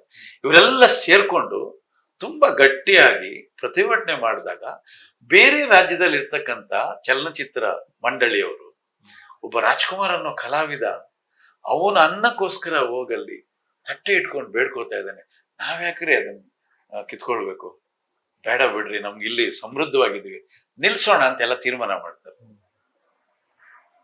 ನಿಲ್ಲಿಸ್ತಾರೆ. ಯಾವಾಗ ಡಬ್ಬಿಂಗ್ ಸಿನಿಮಾಗಳು ನಿಲ್ತು, ಕನ್ನಡ ಸಿನಿಮಾಗಳ ನಿರ್ಮಾಣ ಜಾಸ್ತಿ ಆಯ್ತು. ಕನ್ನಡ ಕಲಾವಿದರು ಬ್ಯುಸಿ ಆದ್ರು, ಕನ್ನಡದಲ್ಲಿ ಹೊಸ ಹೊಸ ಕಲಾವಿದರು ಬರಕ್ ಶುರು ಆದ್ರು. ಅವತ್ತು ಡಬ್ಬಿಂಗ್ ನಿಲ್ಲಿಸದೆ ಹೋಗಿದ್ರೆ ಅದೇ ಇಲ್ಲಿವರೆಗೂ ಮುಂದುವರೆದಿದೆ ಸರ್. ಕನ್ನಡ ಅನ್ನೋ ಚಿತ್ರ ಭೋಜ್ಪುರಿ, ಬೆಂಗಾಲಿ, ಒರಿಯಾ ಭಾಷೆಗಳಲ್ಲಿ ಸಿನಿಮಾ ರಂಗ ಇತ್ತಲ್ಲ, ಇವತ್ತು ಆ ರೀತಿ ಇರ್ತಾ ಇತ್ತು. ಅವತ್ತು ಅಣ್ಣವರು ಅವ್ರ ಜೊತೆಲಿ ಇರ್ತಕ್ಕಂಥ ಕಲಾವಿದರು ತಗೊಂಡಂತ ತುಂಬಾ ಗಟ್ಟಿಯಾದ ನಿರ್ಧಾರ, ಮಾಡಿದ ಹೋರಾಟ, ಅದರ ಫಲ ಇವತ್ತು ಕನ್ನಡ ಚಿತ್ರರಂಗ ಬೃಹದಾಕಾರವಾಗಿ ಬೆಳೆದ ಪ್ಯಾನ್ ಇಂಡಿಯಾ ಸಿನಿಮಾ ನೋಡ್ತಾ ಇದ್ದೀವಿ. ಹೇಳಕ್ ಬಂದೆ ನಾನು, ಕೋಟಿಗಟ್ಟಲೆ ಸಂಭಾವನೆ ತಗೊಳ್ಳೋ ನಿರ್ದೇಶಕರು, ಕಲಾವಿದರು ಹುಟ್ಕೊಂಡ್ರಿ ಇಲ್ಲಿ. ಇಡೀ ವಿಶ್ವನೇ ನಾವು ಕನ್ನಡದ ಚಿತ್ರರಂಗದ ನೋಡೋ ಕನ್ನಡ ಚಿತ್ರರಂಗ ಬೆಳೆದಿದೆ. ಅದು ಅಣ್ಣವ್ರ ಪರಿಶ್ರಮದಿಂದಾಗಿ ಸರ್. ಮೂಲ ಅಲ್ಲೇ ತಾನೆ, ಮೂಲ ಅದು ಅವತ್ತು ಮಾಡ್ಲಿಲ್ಲ, ಎದುರ್ಕೊಂಡ್ಬಿಟ್ಟಿದ್ರೆ ನೋ ಇಂಡಸ್ಟ್ರಿ, ಝೀರೋ. ಚೇತನ್ ಅವ್ರಿಗೆ ಹೇಳ್ಬೇಕು ಕೊಡುಗೆ ಏನು ಅಂತ. ಮುಂದಕ್ಕೆ ಬರ್ತೀನಿ, ಇನ್ನೂ ಹೇಳ್ತೀನಿ. ಇದಕ್ಕಿಂತ ದೊಡ್ಡ ಕೊಡುಗೆ ಇನ್ಯಾರು ಕೊಡೋಕ್ ಸಾಧ್ಯ ಇಲ್ಲ. ಸಾಧ್ಯನೇ ಇಲ್ಲ ಸರ್. ಅರ್ಥ ಆಯ್ತಲ್ಲ? ನಿಜ ಸರ್. ಇಷ್ಟಕ್ಕೆ ನಿಲ್ಲಿಲ್ಲ, ಮುಂದುವರೆದು ಹೇಳ್ತೀನಿ ಕೇಳಿ. ಮುಂದುವರೆದು ಅವರು ಈಗ ಚಿತ್ರರಂಗದಲ್ಲಿ ಚಿತ್ರ ನಿರ್ಮಾಣದ ಸಂಖ್ಯೆಗಳು ಜಾಸ್ತಿ ಆಗ್ತಾ ಹೋದಾಗ ನಿರ್ಮಾಪಕರುಗಳು ಕಲಾವಿದರು ಇಟ್ಕೊಂಡು ಸಿನಿಮಾ ಮಾಡಕ್ ಬರುವಾಗ ಇವರು ಯೋಚನೆ ಮಾಡ್ತಾರೆ, ಎಲ್ಲಿ ನೋಡಿದ್ರು ತೆಲುಗು ಪ್ರೊಡ್ಯೂಸರ್, ತೆಲುಗು ಡೈರೆಕ್ಟ್ರು, ತಮಿಳ್ ಪ್ರೊಡ್ಯೂಸರು, ತಮಿಳ್ ಡೈರೆಕ್ಟ್ರು, ಕನ್ನಡದವರೇ ಇಲ್ವಲ್ಲ ಇಲ್ಲಿ. ಟೆಕ್ನಿಷಿಯನ್ಸ್ ಇದ್ರ ಸರ್ ನಮ್ಮ ಕನ್ನಡ? ಇಲ್ಲ, ಎಲ್ಲೋ ಅಪರೂಪಕ್ಕೆ, ತುಂಬಾ ಅಪರೂಪಕ್ಕೆ. ನೀವು ಊಟ ಬಡಿಸೋರಿಂದ ಹಿಡಿದು ನಿರ್ಮಾಪಕರವರೆಗೂ ಬೇರೆ ಭಾಷೆಯವರು ಇರ್ತಾ ಇದ್ರು, ಎಲ್ಲ ಅವರೇ ಇರ್ತಾ ಇದ್ರು. ಆಗ ಕುತ್ಕೊಂಡು ಯೋಚನೆ ಮಾಡ್ತಿದ್ರು, ಏನಿದು ಕನ್ನಡ ಸಿನಿಮಾ ಅಂತೀವಿ, ಯಾರು ಕನ್ನಡದವರೇ ಇಲ್ವಲ್ಲ, ಏನಾದ್ರೂ ಮಾಡ್ಬೇಕಲ್ಲ ಅಂತ. ಏನ್ ಮಾಡ್ಬೋದು ನೋಡಿ. ಅವಾಗ ಈ ರಾಜ್ಕುಮಾರ್ ಅವ್ರನ್ನ ನೋಡೋದಕ್ಕೆ ಈ ಮಂಡ್ಯ, ಹಾಸನ, ಮೈಸೂರು ಕಡೆಯಿಂದ ಒಂದಷ್ಟು ಜನ ಇಲ್ಲಿ ಬಸ್ ಹಾಕೊಂಡು ಹೋಗೋರು, ಅಲ್ಲಿಗೆ ಅವ್ರು ನೋಡಕ್ ಹೋಗೋರು, ಅಣ್ಣವ್ರನ್ನ ನೋಡೋದಕ್ಕೆ ಅಂತ ಹೋಗೋರು. ಅಲ್ಲಿ ಏನಾಗ್ತಿತ್ತು ಅಂದ್ರೆ, ಯಾರೇ ಅವ್ರನ್ನ ನೋಡಕ್ ಬಂದ್ರು ಕೂಡ ಅವ್ರಿಗೆ ಹೊಟ್ಟೆ ತುಂಬಾ ಊಟ ಹಾಕ್ಬೇಕು. ಅಣ್ಣವ್ರು ಹೇಳಿದ್ರು, ಯಾರಾದ್ರೂ ಬರ್ಲಿ ಹೊಟ್ಟೆ ತುಂಬಾ ಊಟ ಹಾಕ್ಬೇಕು. ಊಟ ಹಾಕಿದ್ಮೇಲೆ ಯಾವ ಊರು, ಏನ್ ಮಾಡ್ತಿದ್ಯಾ ಎಲ್ಲ ಕೇಳೋರು. ಅವನೇನೋ ಒಂದಷ್ಟು ಫಸ್ಟ್ ಓದ್ಕೊಂಡಿದ್ರೆ ಇಲ್ಲಿ ಕೆಲಸ ಮಾಡ್ತೀನಯ್ಯ ಅಂತ ಕೇಳೋರು. ಅಣ್ಣ ನಂಗೇನು ಬರ್ಲಿ, ನನ್ಗೂ ಏನೂ ಬರ್ಲಿಲ್ಲಪ್ಪ, ಇಲ್ಲಿ ಬಂದು ಕಲ್ತ್ಕೊಂಡೆ, ಬಾಯಿಲಿ ಕರ್ಕೊಂಡಾಗ ಅವ್ನು ಅಸ್ಟೆಂಟ್ ಡೈರೆಕ್ಟ್ ಮಾಡಿ, ಅಸ್ಟೆಂಟ್ ಡೈರೆಕ್ಟ್ರು ಕ್ರಮೇಣ ಡೈರೆಕ್ಟರ್ ಆಗ್ತಾನಲ್ಲ. ಹಾಗೆ ಏನೋ ಸ್ವಲ್ಪ ಸುಮಾರಾಗಿರೋರು ಬಂದ್ರೆ, ಸ್ವಲ್ಪ ಐರನ್ ಬಟ್ಟೆ ಹಾಕೊಂಡಿದ್ದು, ಏನಪ್ಪಾ ಏನ್ ಮಾಡ್ತಿದ್ಯಾ ಅಣ್ಣ, ಸ್ವಲ್ಪ ಮಿಲ್ಗಿಲ್ಲೆಲ್ಲ ಇಟ್ಕೊಂಡಿದ್ದೀನಿ ಹಂಗೆ. ಹೌದಾ, ಸರಿ ಸರಿ ಸರಿ, ನೋಡು ಸಿನಿಮಾ ಗಿನ್ಮಾ ಮಾಡಂಗಿದ್ರೆ ಡೇಟ್ ಕೊಡ್ತೀನಿ. ಹೌದು, ರಾಜ್ಕುಮಾರ್ ಡೇಟ್ ಕೊಡ್ತಾರೆ ಅಂದ್ರೆ ಪ್ರೊಡ್ಯೂಸರ್ ದುಡ್ಡು ಹಾಕಕ್ಕೆ ರೆಡಿ ಇದ್ರು. ಒಂದ್ 10,000 ರೂಪಾಯಿ ಅವನತ್ತಿದ್ದು ಪ್ರೊಡ್ಯೂಸರ್ ಮಾಡ್ಬಿಡೋರು.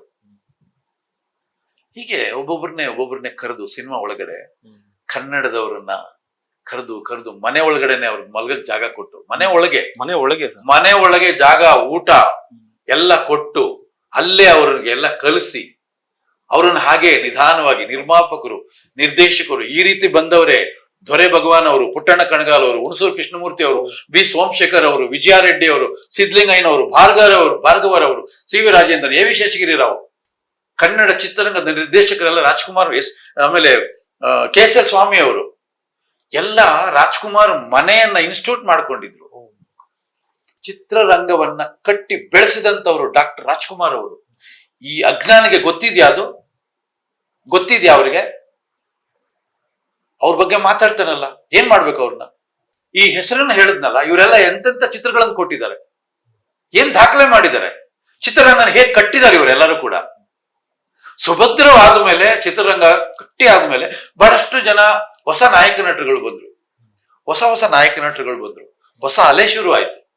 ಹೇಗ್ ಶುರು ಆಗಕ್ ಸಾಧ್ಯ? ಸುಭದ್ರವಾಗಿದ್ದೀರಲ್ವಾ, ಚಿತ್ರರಂಗ ಗಟ್ಟಿಯಾಗಿದ್ದೀರಲ್ವಾ. ರಾಜ್ಕುಮಾರ್ ಕೊಡುಗೆ ಏನು ಗೊತ್ತಾಗ್ತಿದೆ ಈಗ? ಗೊತ್ತಾಯ್ತು ಸರ್.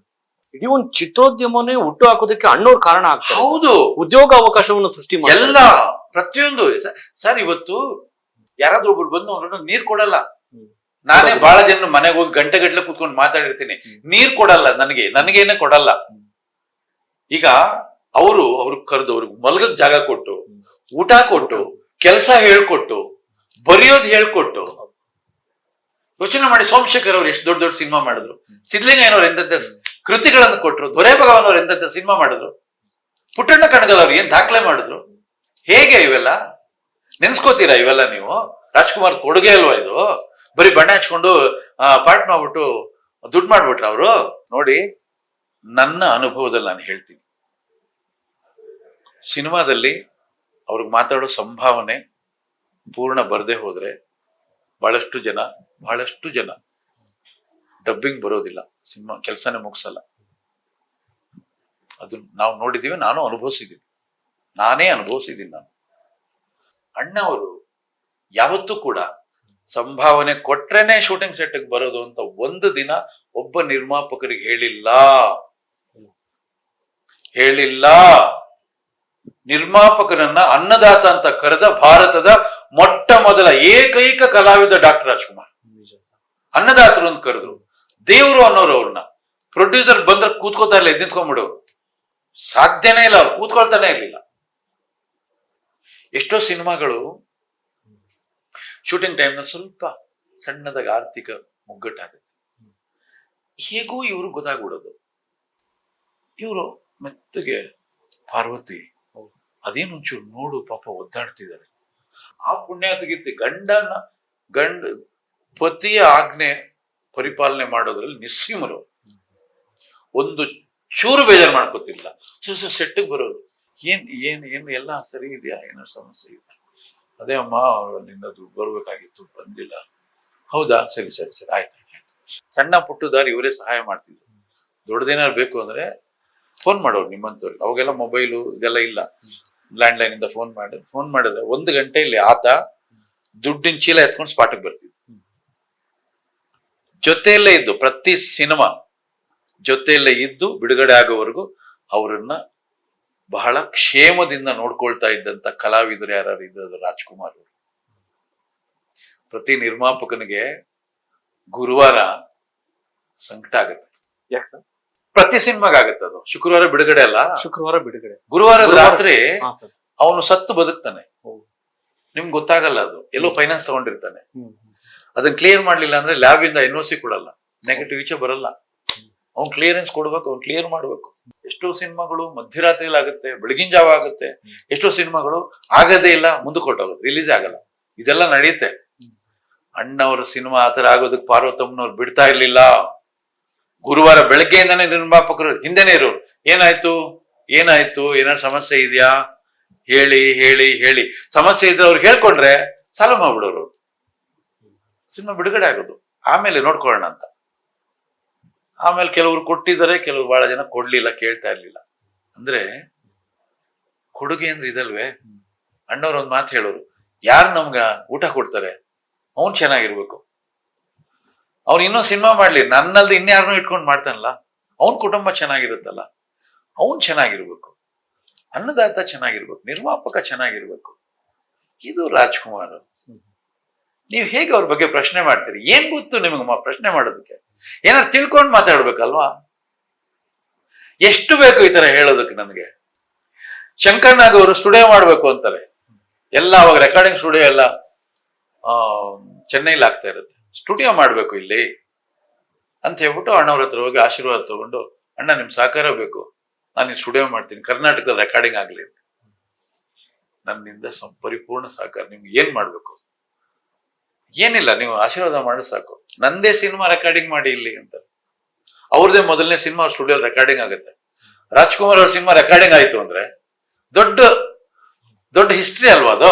ಬೇರೆಯವರು ಬರ್ತಾರಲ್ಲ ನೋಡಿ. ಇದು ಪ್ರತಿಯೊಬ್ಬರಿಗೂ ಪ್ರೋತ್ಸಾಹ ಕೊಟ್ಕೊಂಡು ಬೆನ್ ತಟ್ಟಿ ಬೆಳೆಸಿರೋ ಅಂತವ್ರಿ ಅವರು. ಉದ್ಯಮ ಆಗಿದ್ದೆ ರಾಜ್ಕುಮಾರ್ ಇಂದ. ರಾಜ್ಕುಮಾರ್ ಇಲ್ಲ ಅಂದ್ರೆ ಶೂನ್ಯ. ರಾಜ್ಕುಮಾರ್ ಈಗ ನಾನು ಹೇಳಿದ್ದೆಲ್ಲ ನಿಮ್ಗೆ ಅರ್ಥ ಆಗ್ತಿದೆ ಅಲ್ಲ? ರಾಜ್ಕುಮಾರ್ ಇಲ್ಲ ಅಂದ್ರೆ ಶೂನ್ಯ. ಜಸ್ಟ್ ಇಮ್ಯಾಜಿನ್ ಮಾಡಿ, ದೊರೆ ಭಗವಾನ್ ಅವರು 42 ಸಿನಿಮಾ ಏನೋ ಮಾಡಿದ್ದಾರೆ. ಎಂತೆಂತ ಕಾವ್ಯಗಳನ್ನು ಕೊಟ್ರು, ಎಂತೆಂತ ಕಾದಂಬರಿಗಳನ್ನು ಕೊಟ್ರು, ವರ್ಸೆಟೈಲ್ ಸಿನಿಮಾಗಳನ್ನು ಕೊಟ್ರು. ಸಿದ್ಧಗಂಗಯ್ಯನವ್ರು ಎಂತೆಂತ ಸಿನಿಮಾ ಕೊಟ್ರು. ಮರೆಯಕ್ಕಾಗತ್ತಾ? ಬಂಗಾರದ ಮನುಷ್ಯ ಆಗ್ಲಿ, ಭೂತೈನ್ ಮಗು ಆಗ್ಲಿ, ಬೇರ್ ಮುತ್ತಣ್ಣ ಆಗ್ಲಿ, ಅಲ್ವಾ? ನಿಜ ಸರ್. ಮರೆಯಕ್ಕಾಗತ್ತಾ? ವಿ ಸೋಮಶೇಖರ್ ಅವರು ಒಂದು ಶಂಕರ್ ಗುರು, ಪ್ರೇಮದ ಕಾಣಿಕೆ, ತಾಯಿಗೆ ತಕ್ಕ ಮಗ, ಏನ್ ಸಿನಿಮಾಗಳು, ಮರೆಯೋಕ್ಕಾಗತ್ತಾ? ಇಂಥ ನಿರ್ದೇಶಕರುಗಳನ್ನ ಅವರು ಪಳಗಿಸಿ ಉದ್ಯಮಕ್ಕೆ ಕೊಡ್ತಾರೆ. ಅವರಿಂದ ಉದ್ಯಮ ಬೆಳೆಯುತ್ತೆ, ಸದೃಢ ಆಗುತ್ತೆ. ವಿಜಯ ರೆಡ್ಡಿ ಅವರು ಮಯೂರ ಮಾಡ್ತಾರೆ, ನಾನಿಂದ ಮರೆಯಲಾರೆ ಮಾಡ್ತಾರೆ, ಗಂಧದ ಗುಡಿ ಮಾಡ್ತಾರೆ. ನಿರ್ಮಾಪಕರು ತಗೊಳ್ಳಿ, MP ಶಂಕರ್ ನಿರ್ಮಾಪಕರು ಮಾಡ, MP ಶಂಕರ್ಗೆ ಡೇಟ್ ಕೊಟ್ಟು ಪ್ರೊಡ್ಯೂಸರ್ ಆಗ್ರಿ ನೀವು. ದ್ವಾರಕೀಶ್ ಅವ್ರಿಗೆ ಡೇಟ್ ಕೊಟ್ಟರು, ನೀವು ಭಾಗ್ಯವಂತರು. ಏನೋ ಯೋಚನೆ ಮಾಡಿ. ನಾನ್ ಬೆಳೆಯೋದು ಅಷ್ಟೇ ಅಲ್ಲ, ನನ್ನ ಜೊತೆಲಿರೋರು ಬೆಳಿಬೇಕು ಅಂತ ಭಾವಿಸಿದಂಥವ್ರು ಡಾಕ್ಟರ್ ರಾಜ್ಕುಮಾರ್ ಅವರು. ಅವ್ರ ಬಗ್ಗೆ ಎಲ್ಲ ಕೇವಲವಾಗಿ ಮಾತಾಡುವಷ್ಟು ಸಣ್ಣತನ ಇಟ್ಕೊಳ್ಬೇಡಿ. ಅವ್ರ ಬಗ್ಗೆ ತಿಳ್ಕೊಳ್ಳಿ, ದೊಡ್ಡವರಾಗಿ ನೀವು. ಕೆಲವ್ರ ಬಗ್ಗೆ ಫಸ್ಟ್ ಆಫ್ ಆಲ್ ಮಾತೇ ಆಡ್ಬಾರ್ದು. ನಾವು ಅವ್ರನ್ನ ಸ್ಮರಣೆ ಮಾಡ್ಕೋಬೇಕಾಯ್ತು, ಮಾತೇ ಆಡ್ಬಾರ್ದು. ಮೈಯೆಲ್ಲ ಉರ್ದೋಯ್ತು ನನ್ಗೆ ಅವರು ಕೇಳಿದಾಗ. ಅಷ್ಟಕ್ಕೆ ಮುಗೀತ ರಾಜ್ಕುಮಾರ್ ಅವ್ರದ್ದು ಧ್ಯಾನ. 1957-58ರಲ್ಲಿ ಒಂದು ಬಹಳ ಮುಖ್ಯವಾದ ವಿಷಯ ಹೇಳ್ತೀನಿ ನಾನು. ಸಿನಿಮಾ ಇಲ್ಲ, 5 ಸಿನಿಮಾ ಆಯ್ತು, 6ನೇ ಸಿನಿಮಾ ಇಲ್ಲ. ಏನ್ ಮಾಡೋದು ಗೊತ್ತಿಲ್ಲ. ಮನೆಯಲ್ಲಿ ಅಕ್ಕಿ ಕಾಳಿಲ್ಲ. ಆಗಾಗ ನೆಂಟರು ಬಂದು ಹೋಗ್ತಾ ಇದ್ದಾರೆ, ಊಟ ಕೊಡ್ಬೇಕು ಅವ್ರಿಗೆ. ಏನ್ ಮಾಡೋದು? ಒಂದು ಸಿನಿಮಾ ಬರುತ್ತೆ, ತೆಲುಗು ಸಿನಿಮಾ. ಸಂಭಾವನೆ ಕನ್ನಡದಲ್ಲಿ ಅವ್ರು ಏನ್ ತಗೊಳ್ತಾ ಇದ್ರು ಅದ್ರ 5 ಪಟ್ಟು ಸಂಭಾವನೆ. ಏನೋ ಇಸ್ಕೊಂಡ್ಬಿಟ್ರೆ ಕಷ್ಟ ತೀರೋಗುತ್ತಲ್ಲ ಅಂತ ಒಂದೇ ಮಾತು ಹೇಳ್ತಾರೆ ಅವರು. ಪಾರ್ವತಿ, ನಾವು ದುಡಿದ್ರೆ ಕನ್ನಡ ಸಿನಿಮಾಗಳಲ್ಲೇ ದುಡಿಯೋಣ, ನಮ್ಗೆ ಅವಕಾಶ ಸಿಗ್ಲಿಲ್ವಾ ವಾಪಸ್ ಹೋಗೋಣ, ನಮ್ ತವರು ಮನೆ ಇದೆ, ಗುಬ್ಬಿ ಕಂಪನಿ, ಅಲ್ಲಿ ನಮ್ ಊಟದ ತಟ್ಟೆ ನಮ್ಗೋಸ್ಕರ ಕಾಯ್ತಾ ಇದೆ, ನಾವು ಅಲ್ಲಿ ಹೋಗೋಣ, ಬೇಡ ನಮಗ್ ಬೇರೆ ಭಾಷೆ. ತಿರಸ್ಕಾರ ಮಾಡ್ತಾರೆ. ಮನಸ್ಸಿಲ್ದ ಮನಸ್ಸಿನಲ್ಲೇ ಅಕ್ಕ ಅವರು ಕೂಡ ಅದನ್ನ ಬೇಡ ತಿರಸ್ಕಾರ ಮಾಡ್ತಾರೆ. ಮಾರನೇ ದಿನ ಒಂದ್ ಕನ್ನಡ ಸಿನಿಮಾ ಬರುತ್ತೆ ಅವ್ರಿಗೆ. ಅವ್ರು ಬೆಳೆದ ನಂತರ ಬಹಳಷ್ಟು ಬೇರೆ ಭಾಷೆಯ ಕಲಾವಿದರು ಇಬ್ಬರು ಹೀರೋ ಇರೋ ಸಿನಿಮಾಲಿ ಒಂದು ರಾಜ್ಕುಮಾರ್ ಹಾಕೊಳ್ಳೋಣ ಅಂತ ಆಸೆ ಪಡ್ತಾರೆ, ಬೇಡ್ಕೋತಾರೆ ಬಂದು, ಸರ್ ನಿಮ್ ಜೊತೆ ನಾವು ಆಕ್ಟ್ ಮಾಡ್ಬೇಕು, ನಮ್ ಭಾಷೆಯಲ್ಲಿ ಬಂದು ಮಾಡಿ ಸರ್ ಅಂತ. ಬ್ಯಾಡರಿ, ನನಗೆ ಈ ನಾಡಿನ ಜನ ನನಗೆ ಊಟ ಕೊಡ್ತಾ ಇದ್ದಾರೆ, ನಾನು ಅವ್ರಿಗೆ ದ್ರೋಹ ಮಾಡಲ್ಲ.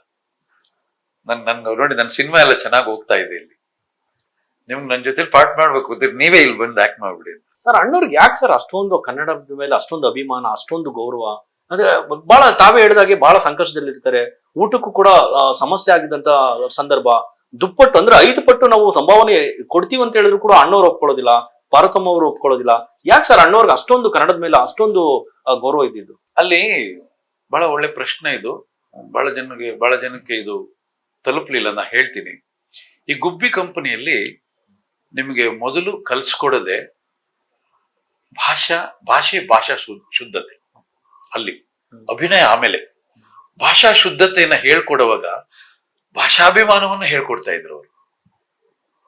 ಅದೇ ಗುಬ್ಬಿ ಕಂಪನಿಯ ಸ್ಪೆಷಾಲಿಟಿ. ಆ ಭಾಷಾಭಿಮಾನವನ್ನ ಹೇಳ್ಕೊಟ್ಟಿದ್ದನ್ನ ಒಂದಷ್ಟು ಜನ ಮರ್ತು ಬಿಟ್ರು, ಇವ್ರು ಮರೆಯಲಿಲ್ಲ ಅದನ್ನ. ಅವ್ರು ಹೇಳ್ತಾರೆ, ಭಾಷೆಯನ್ನು ಶುದ್ಧವಾಗಿ ಮಾತಾಡ್ಲಿಲ್ಲ ಅಂದ್ರೆ ನೀನು ವೇದಿಕೆ ಮೇಲೆ ಬರಬೇಡ ಅಂತಿದ್ರಂತ. ಅಪಭ್ರಂಶ ಬರಬಾರ್ದು, ಶುದ್ಧವಾಗಿ ಮಾತಾಡಂಗಿದ್ರೆ ವೇದಿಕೆ ಮೇಲೆ ಬರಬೇಡ ನೀನು ಅನ್ನೋರು. ಅಲ್ಲಿ ಕಲ್ತಿದ್ದೆ ಅವರು ಕೊನೆವರೆಗೂ. ಅವರು ಸಿನಿಮಾದಲ್ಲಿ ಶುದ್ಧವಾದ ಭಾಷೆ ಇರ್ತಾ ಇತ್ತು. ತೋರಿಸಿ ನೋಡೋ ಅಪಭ್ರಂಶ ಎಲ್ಲಾದ್ರು. ಓದಿರೋದು 3ನೇ ಕ್ಲಾಸ್, ಕನ್ನಡ ಲಿಟ್ರೇಚರ್ ಮಾಡ್ಕೊಂಡ್ರವರು ಕೂಡ ಪರಿಶುದ್ಧವಾಗಿ ಕನ್ನಡ ಮಾತಾಡೋದಿಲ್ಲ ಅಲ್ವಾ? ಅಷ್ಟು ಜ್ಞಾನ ಭಂಡಾರ ಹೇಗೆ ಸಾಧ್ಯ ಸರ್? ಅದನ್ನೇ ಹೇಳಿದ, ಅವ್ರಿಗೆ ಗೊತ್ತಿಲ್ಲದೆ ಇರ್ತಕ್ಕಂತ ಒಂದು ದೈವಾಂಶ ಅವರಲ್ಲಿ ಇತ್ತು. ಇಲ್ಲದೆ ಹೋದ್ರೆ ಅವರ ಶರೀರ ಮತ್ತು ಶಾರೀರ, ಅವ್ರ ಕಂಠ ನೋಡಿ ಯಾವ ರೀತಿ ಇರ್ತದೆ. ಎಲ್ಲೋ ಒಂದ್ ಕಡೆ ಬಾಲಸುಬ್ರಹ್ಮಣ್ಯಂ ಹೇಳ್ತಾರೆ, ನಾನು ಒಬ್ಬ ಪ್ರಬುದ್ಧ ಗಾಯಕ, ನನ್ನ ವೃತ್ತಿನೇ ಗಾಯಕ ವೃತ್ತಿ. ನನಗೆ ದಿನ ಬೆಳಗಾದ್ರೆ ನಾನು ಸಂಗೀತದ ಜೊತೆಯಲ್ಲೇ ಜೀವನ ಮಾಡ್ತೀನಿ, ಬದುಕ್ತೀನಿ, ಉಸಿರಾಡ್ತೀನಿ. ಆದ್ರೆ ರಾಜ್ಕುಮಾರ್ ಅವರು ಕಲಾವಿದರು. ಅವ್ರು ಹೇಗೆ ನನಗಿಂತ ಚೆನ್ನಾಗಿ ಸಂಗೀತವನ್ನು ಒಲಿಸ್ಕೊಂಡಿದ್ದಾರೆ ಅಂತಾರವ್ರು. ಸ್ಟುಡಿಯೋದಲ್ಲಿ ಅವ್ರದೊಂದು ಸಿನಿಮಾಲಿ ಇವ್ರು ಹಾಡ್ಬೇಕು, ಅಣ್ಣವ್ರ ಸಿನಿಮಾಲಿ ಬಾಲಸುಬ್ರಹ್ಮಣ್ಯಂ ಅವ್ರು ಹಾಡ್ಬೇಕು. ನೀವು ಸ್ಟುಡಿಯೋಗೆ ಹೋಗಿಲ್ಲ, ಸ್ಟುಡಿಯೋಲಿ ಏನಾಗುತ್ತೆ, ವಾಯ್ಸ್ ರೂಮ್ ಅಂತ ಒಂದು ಕ್ಲೋಸ್ ಇರುತ್ತೆ. ಇಲ್ಲಿ ಹೊರಗಡೆ ಯಾರ ಇದ್ರೆ ಗೊತ್ತಾಗಲ್ಲ, ಇವ್ರ ಧ್ವನಿ ಅಲ್ಲಿರೋರು ಕೇಳಿಸುತ್ತೆ. ಆ ಕನ್ಸೋಲ್ ಅಲ್ಲಿ ಅಣ್ಣವ್ರು ಕುತ್ಕೊಂಡು ಕೇಳಿಸ್ಕೊತಾ ಇದ್ದಾರೆ. ಅದು ಇವ್ರಿಗೆ ಗೊತ್ತಾಗೋಯ್ತು. ಇವ್ರೇನ್ ಮಾಡ್ತಾರೆ, ಅವರು ಮ್ಯಾನೇಜರ್ ಹತ್ರ ಹೇಳಿ ಕಳಿಸ್ತಾರೆ, ದಯವಿಟ್ಟು ಅಣ್ಣವ್ರನ್ನಲ್ಲಿ ಕುತ್ಕೋಬೇಡ ಅಂತ ಹೇಳಿ ನನ್ಗೆ ಹಾಡಕ್ ಮುಜುಗರ ಆಗುತ್ತೆ, ನಾನು ತಪ್ಪು ಹಾಡ್ಬಿಡ್ತೀನಿ, ಅವ್ರು ಇದ್ರೆ ಬೇಡ, ಅವ್ರನ್ನ ಕಳಿಸ್ಬಿಡಿ ಹೊರಗಡೆ, ಆಮೇಲೆ ಬಂದು ಹಾಡು ಕೇಳಲಿ ಅಂತ. ಅಂದ್ರೆ ಅಷ್ಟೊಂದು ಪ್ರಬುದ್ಧತೆ ಇತ್ತು ಅವರ ಗಾಯನದಲ್ಲಿ. ಹಾಗಾಗಿನೇ ಬಾಲಸುಬ್ರಹ್ಮಣ್ಯಂ ಅವರು ಅಭಿನಯಿಸಿದ ಚಿತ್ರಕ್ಕೆ ರಾಜ್ಕುಮಾರ್ ಅವರು ವಾಯ್ಸ್ ಕೊಟ್ರು. ಇವ್ರು ಹೋಗಿ ಬೇಡ್ಕೊಂಡು ಅವ್ರಿಗೆ ಇವ್ರು ವಾಯ್ಸ್ ಕೊಡ್ತಾರೆ. ಇವ್ರು ಎಲ್ಲಾರ್ಗು ವಾಯ್ಸ್ ಕೊಡ್ತಾರಲ್ಲ, ಅವ್ರ ಹಾಡಿಗೆ ಇವ್ರ ಧ್ವನಿ ಕೊಡ್ತಾರೆ. ಹಾಗೆ ಅವ್ರಿಗೆ ಭಾಷಾ ಶುದ್ಧತೆ ನಾಟಕದ ಕಂಪನಿಯಿಂದ ಬಂದಿದ್ದು. ಸರ್ ಇದು ನನ್ಗೆ ಗೊತ್ತಿಲ್ಲದೆ ಕೇಳ್ತೀನಿ ಸರ್. ನಾನು ಒಬ್ಬ ಡಿಗ್ರಿ ಹೋಲ್ಡರ್ ಆಗಿ, ಅಣ್ಣವ್ರು ಕೇವಲ 3ನೇ ಕ್ಲಾಸ್ ಓದಿದ್ರಲ್ಲ ಸರ್, ಇಂಗ್ಲಿಷ್ ಹಾಡು ಹೇಳ್ತಾರೆ. ಆಮೇಲೆ ಆ ಡೈಲಾಗ್ಗಳು ನಿರ್ಗಳವಾಗಿ ಡೈಲಾಗ್ಗಳು ಹೇಳುವಂತ ಆ ಪರಿಣಿತಿ ಅಥವಾ ಆ ವಿದ್ಯೆ ಹೆಂಗೆ ಸಿಕ್ಕಿತ್ತು, ಹೆಂಗೆ ಸರ್? ಅಣ್ಣವ್ರು ಓದಕ್ಕೆಲ್ಲ ಬರ್ತಾ ಇತ್ತು ಸರ್, ಇಂಗ್ಲಿಷ್ ಎಲ್ಲ ಓದ್ತಾ ಇದ್ರ, ಕನ್ನಡ ಎಲ್ಲ ನಿರ್ಗಳವಾಗಿ ಓದ್ತಾ ಇದ್ರ, ಹೆಂಗೆ ಸರ್ ಆ ಡೈಲಾಗ್ಗಳು, ಹೆಂಗ್ ಡೈಲಾಗ್ ಡೆಲಿವರಿ ಎಲ್ಲ ಹೆಂಗ ಕೊಡ್ತಾ ಇದ್ರು ಅಂತ ಹೇಳಿ ಸರ್? ನಾನು ಆಗ್ಲೇ ನಿಮ್ಗೆ ಹೇಳಿದೆ, ಅವ್ರಿಗೆ ಒಂದು ವಿಶೇಷವಾದ ಶಕ್ತಿ ಭಗವಂತ ಕೊಟ್ಟಿದ್ದಾನೆ. ಇಂಗ್ಲಿಷ್ ನಲ್ಲಿ ಬಹಳಷ್ಟು ಸಿನಿಮಾಗಳಲ್ಲಿ ಅವರು ಮಾತನಾಡ್ತಾರೆ. ನೀವು 2 ಕನಸು ನೋಡ್ಬೇಕು, 2 ಕನಸು, ದಾರಿ ತಪ್ಪಿದ ಮಗ ಎಲ್ಲ ಪ್ರೊಫೆಸರ್ ಅವರು ಅದರಲ್ಲಿ, ಅಲ್ಲಿ ಮಕ್ಕಳಿಗೆ ಉಪನ್ಯಾಸ ಇಂಗ್ಲಿಷ್ ನಲ್ಲಿ ಕೊಡ್ತಾರೆ. ನೋಡಿದಾಗ ನಿರರ್ಗಳವಾಗಿ ಇಂಗ್ಲಿಷ್ ಮಾತಾಡುವಾಗ ಒಬ್ಬ ರೆಗ್ಯುಲರ್ ಇಂಗ್ಲಿಷ್ ಪ್ರೊಫೆಸರ್ ಹೇಗೆ ಮಾತಾಡ್ತಾರೋ ಹಾಗೆ ಆ ಶೈಲಿ ಅದೆಲ್ಲ ಅವ್ರು ಏನ್ ಮಾಡ್ತಾರೆ ಅಂದ್ರೆ ಬಹಳ ಮುಖ್ಯವಾಗಿ ಒಂದು ಪಾತ್ರ ತಾವು ಅಭಿನಯಿಸುವಾಗ ಆ ಪಾತ್ರ ಹೇಗಿರುತ್ತೆ ಅನ್ನೋದ್ರ ಕಡೆ ಗಮನ ಕೊಡ್ತಾರೆ. ಪ್ರೊಫೆಸರ್ ಭೇಟಿ ಆಗ್ತಾರೆ ಅವರು, ಅವನ ಹಾವಭಾವ ಹೇಗಿದೆ, ಬಾಡಿ ಲ್ಯಾಂಗ್ವೇಜ್ ಹೇಗಿದೆ, ಹೇಗೆ ಉಚ್ಚಾರಣೆ ಮಾಡ್ತಾರೆ, ಎಲ್ಲಿ ಅವ್ರು ಪಾಸ್ ಕೊಡ್ತಾರೆ, ಎಲ್ಲಿ ಏರಿಳಿತ ಬರುತ್ತೆ ಅವರು ಮಕ್ಕಳಿಗೆ ಹೇಳ್ಕೊಡುವಾಗ, ಇದೆಲ್ಲ ಅವ್ರು ಗಮನಿಸ್ತಾರೆ. ಅದಾದ್ಮೇಲೆ ಅವ್ರು ಬಂದು ಅಭಿನಯಿಸ್ತಾರೆ. ಸುಮ್ಮನೆ ಏನೋ ಬಂದ್ಬಿಟ್ಟು ಅವೆಲ್ಲ ಸಾಧ್ಯನೇ ಇಲ್ಲ. ನೋಡಿ, ಸನಾದಿ ಅಪ್ಪಣ್ಣ ಸಿನಿಮಾದಲ್ಲಿ ಶಹನಾಯ್ ನುಡಿಸ್ಬೇಕು. ಶಹನಾಯ್ ನುಡಿಸ್ಬೇಕು ಅಂದ್ರೆ ಅವ್ರು ಹಾಕಿದ ಮೊದಲನೇ ಕಂಡೀಷನ್, ಶಹನಾಯ್ ಯಾರು ನುಡಿಸ್ತಾರೆ ಶಹನಾಯ್ ಸರ್. ಏನು ಬಹಳ ಜನ ಇದ್ದಾರೆ ಆಗೋದಿಲ್ಲ, ಅದು ಬಿಸ್ಮಿಲ್ಲಾ ಖಾನ್ ಅವರೇ ಬೇಕು ಅಂತ.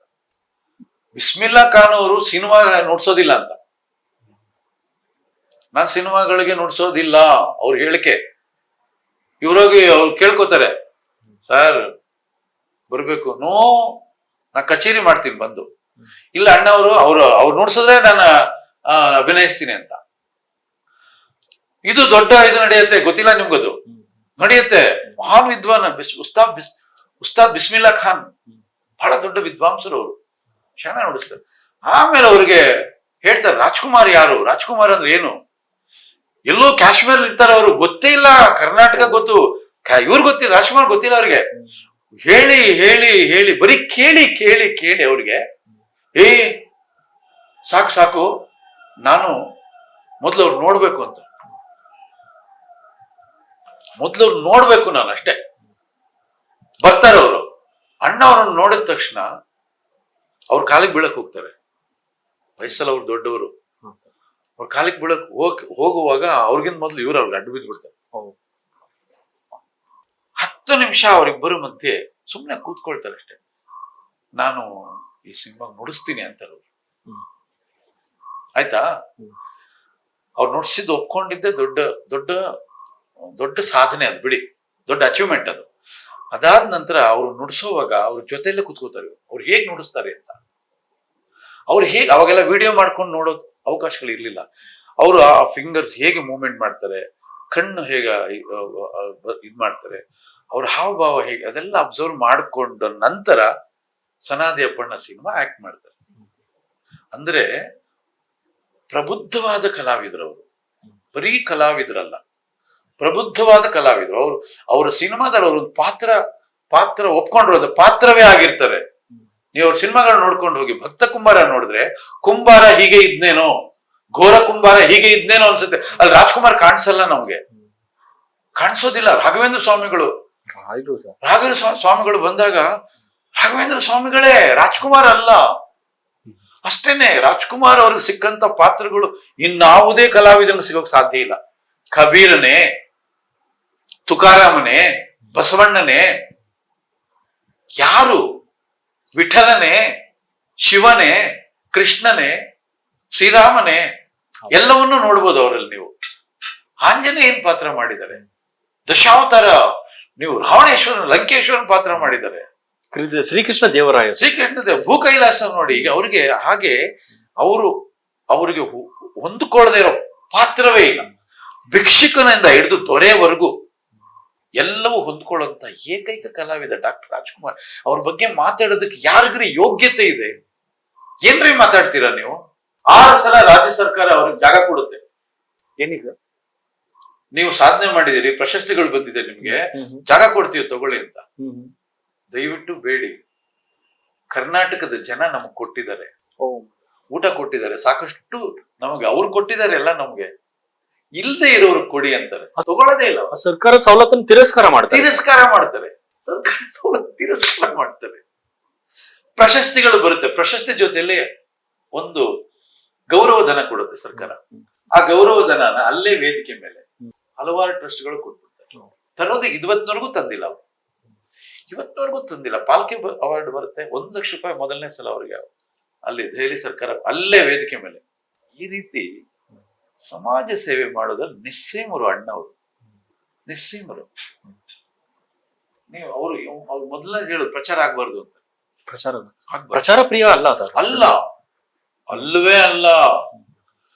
ನಾನು ಹೇಳ್ತೀನಿ, ಚೇತನ್ ಅವ್ರಿಗೆ ಗೊತ್ತಿಲ್ಲ, ಅವರಿಂದ ಎಷ್ಟು ಕುಟುಂಬಗಳು ಇವತ್ತು ಊಟ ಮಾಡ್ತಿದೆ. ಅವರಷ್ಟು ಜನ ಎದ್ದು ಹೊರಗಡೆ ಬಂದ್ರೆ ಸಾವಿರಾರು ಕುಟುಂಬಗಳು ಅವರಿಂದ ಜೀವನ ಮಾಡ್ತಾ ಇದೆ.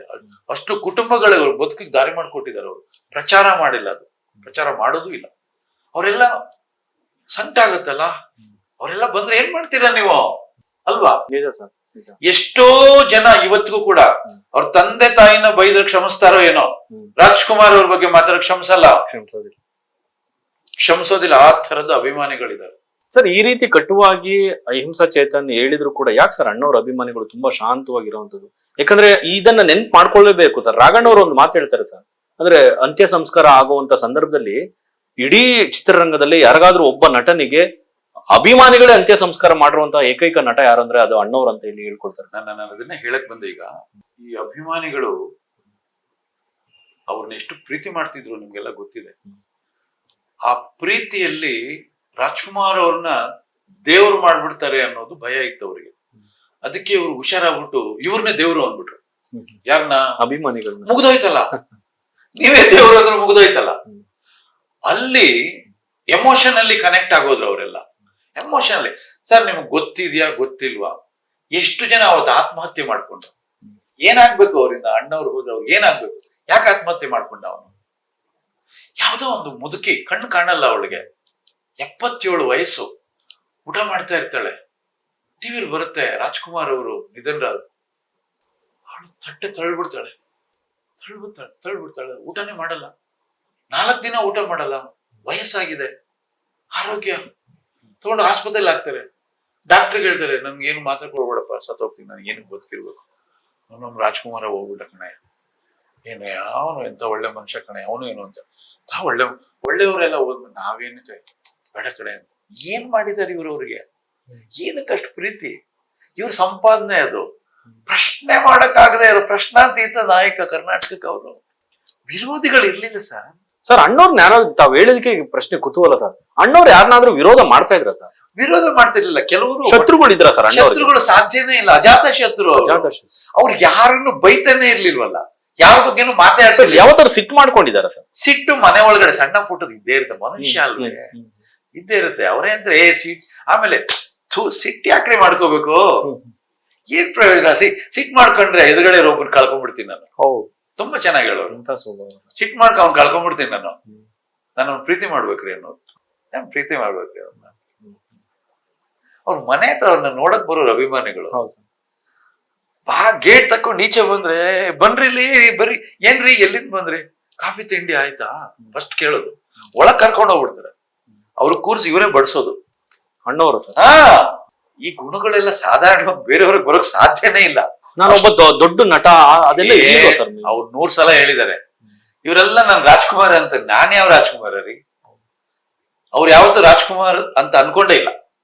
ರಾಜ್ಕುಮಾರ್ ಅಂತ ಅನ್ಕೊಂಡೇ ಇಲ್ಲ. ನಾನು ಅವ್ರ ಜೊತೆ ಕೆಲಸ ಮಾಡಿದ್ದೀನಲ್ಲ, ಅವ್ರಿಗಿಂತ ಸರಳವಾಗಿ ಇನ್ನೊಬ್ರು ನೋಡಕ್ ಸಾಧ್ಯನೇ ಇಲ್ಲ ನಾವು.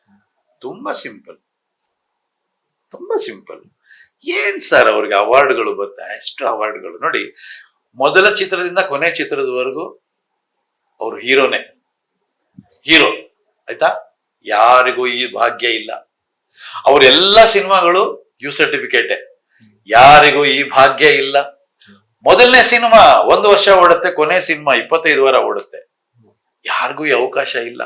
ಮೊದಲನೇ ಸಿನಿಮಾ ರಾಷ್ಟ್ರ ಪ್ರಶಸ್ತಿ, ಕೊನೆ ಸಿನಿಮಾ ರಾಜ್ಯ ಪ್ರಶಸ್ತಿ. ಯಾರಿಗೂ ಈ ಅದೃಷ್ಟ ಇಲ್ಲ. ಏನವನು ಸಾಧನೆಗಳು, ಎಷ್ಟು ಪ್ರಶಸ್ತಿಗಳು. ಅಮೆರಿಕದ ಅತ್ಯುನ್ನತ ಗೌರವ ಕೆಂಟಕಿ ಕರ್ನಲ್ ನಮ್ಮ ದೇಶದ ಒಬ್ಬ ಕಲಾವಿದನಿಗೆ ಸಿಕ್ಕೇ ಇಲ್ಲ ಇದುವರೆಗೂ. ಯಾಕೆ ಕೊಡ್ತಾರೆ ಅವರು? ಕುವೆಂಪುರವರು ಕೇಳಿ, ಬಹಳ ಮುಖ್ಯವಾದ ವಿಚಾರ. ಕರ್ನಾಟಕ ರತ್ನ ಕೊಡ್ಬೇಕು ಅಂತೇಳಿ ಸರ್ಕಾರ ನಿರ್ಧಾರ ಮಾಡುತ್ತೆ. ಮಾಡಿದಾಗ ಒಂದು ನಿಯೋಗ ಅವ್ರ ಹತ್ರ ಹೋಗುತ್ತೆ. ಈ ತರ ಸರ್ಕಾರ ನಿಮ್ಗೆ ಕರ್ನಾಟಕ ರತ್ನ ಕೊಡ್ಬೇಕು ಅಂತ ನೋಡ್ತಾರ ಅವ್ರು. ನನಗೆ ಯಾಕೆ ಕೊಡ್ತೀರಿ? ಫಸ್ಟ್ ರಾಜ್ಕುಮಾರ್ ಅವರು ಕೊಡಿ. ನನ್ನ ಭಾಗದಲ್ಲಿ ಈ ಕರ್ನಾಟಕಕ್ಕೆ ಅವರೇ ರತ್ನ, ಫಸ್ಟ್ ಅವ್ರು ಕೊಡಿ ಅಂತ. ಅವ್ರು ಕೊಡಿ. ಹೌದಾ, ಸರಿ, ಅಲ್ಲಿಂದ ವಾಪಸ್ ಬರುತ್ತೆ. ಅಣ್ಣವರಿಗೆ ಅಣ್ಣ ಈ ತರ ಸರ್ಕಾರ ನಿಮ್ಗೆ ಕರ್ನಾಟಕ ರತ್ನ, ಅಲ್ಲಿ ಹೋಗಿ ಬಂದಿದ್ದು ಹೇಳಲ್ಲ, ಇವರಿಗೆ ಹೇಳಲ್ಲ. ಕರ್ನಾಟಕ ರತ್ನ ನಾನ್ ಯಾವ ರತ್ನ ರೀ? ಒಳ್ಳೆ ಕಥೆ ಆಯ್ತಲ್ಲ. ನಾನೊಬ್ಬ ಸಾಧಾರಣ ಕಲಾವಿದ. ನಮ್ಗೆಲ್ಲ ಕರ್ನಾಟಕ ರತ್ನ ಅಂದ್ರೆ ಕುವೆಂಪು ಅವ್ರಿಗೆ. ಮೊದ್ಲು ಅವ್ರಿಗೆ ಕೊಡ್ಬೇಕು. ಅವ್ರನ್ನ ಗೌರವಿಸಿದ್ರೆ ನನಗ್ ಗೌರವಿಸ್ದಾಗೆ ಅಂತ. ಹೇಗಿದೆ ನೋಡಿ, ಹೇಗಿದೆ ನೋಡಿ. ಇದು ಸಿನಿಮಾದಲ್ಲಿ ಸೀನ್ ಬರೀಬಹುದು, ಹೌದು ಸರ್. ನಡೆಯಲ್ಲ ಇದು. ನಡೆಯತ್ತಾ?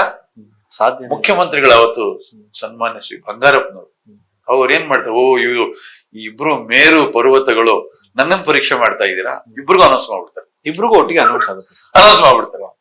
ಇಲ್ಲಿ ಮತ್ತೆ ಶುರು ಆಗುತ್ತೆ. ಏನು, ಮೊದ್ಲು ಕುವೆಂಪು ಅವ್ರಿಗೆ ಕೊಡಿ ಅಂತ ಇವರು, ಮೊದ್ಲು ರಾಜ್ಕುಮಾರ್ ಅವ್ರಿಗೆ ಕೊಡಿ, ಅವ್ರಿಗೆ ಕೊಟ್ರೆ ನಾನ್ ತಗೊಳ್ತೀನಿ, ಇಲ್ಲ ನಾನ್ ತಗೊಳಲ್ಲ ಅಂತ ಅವರು.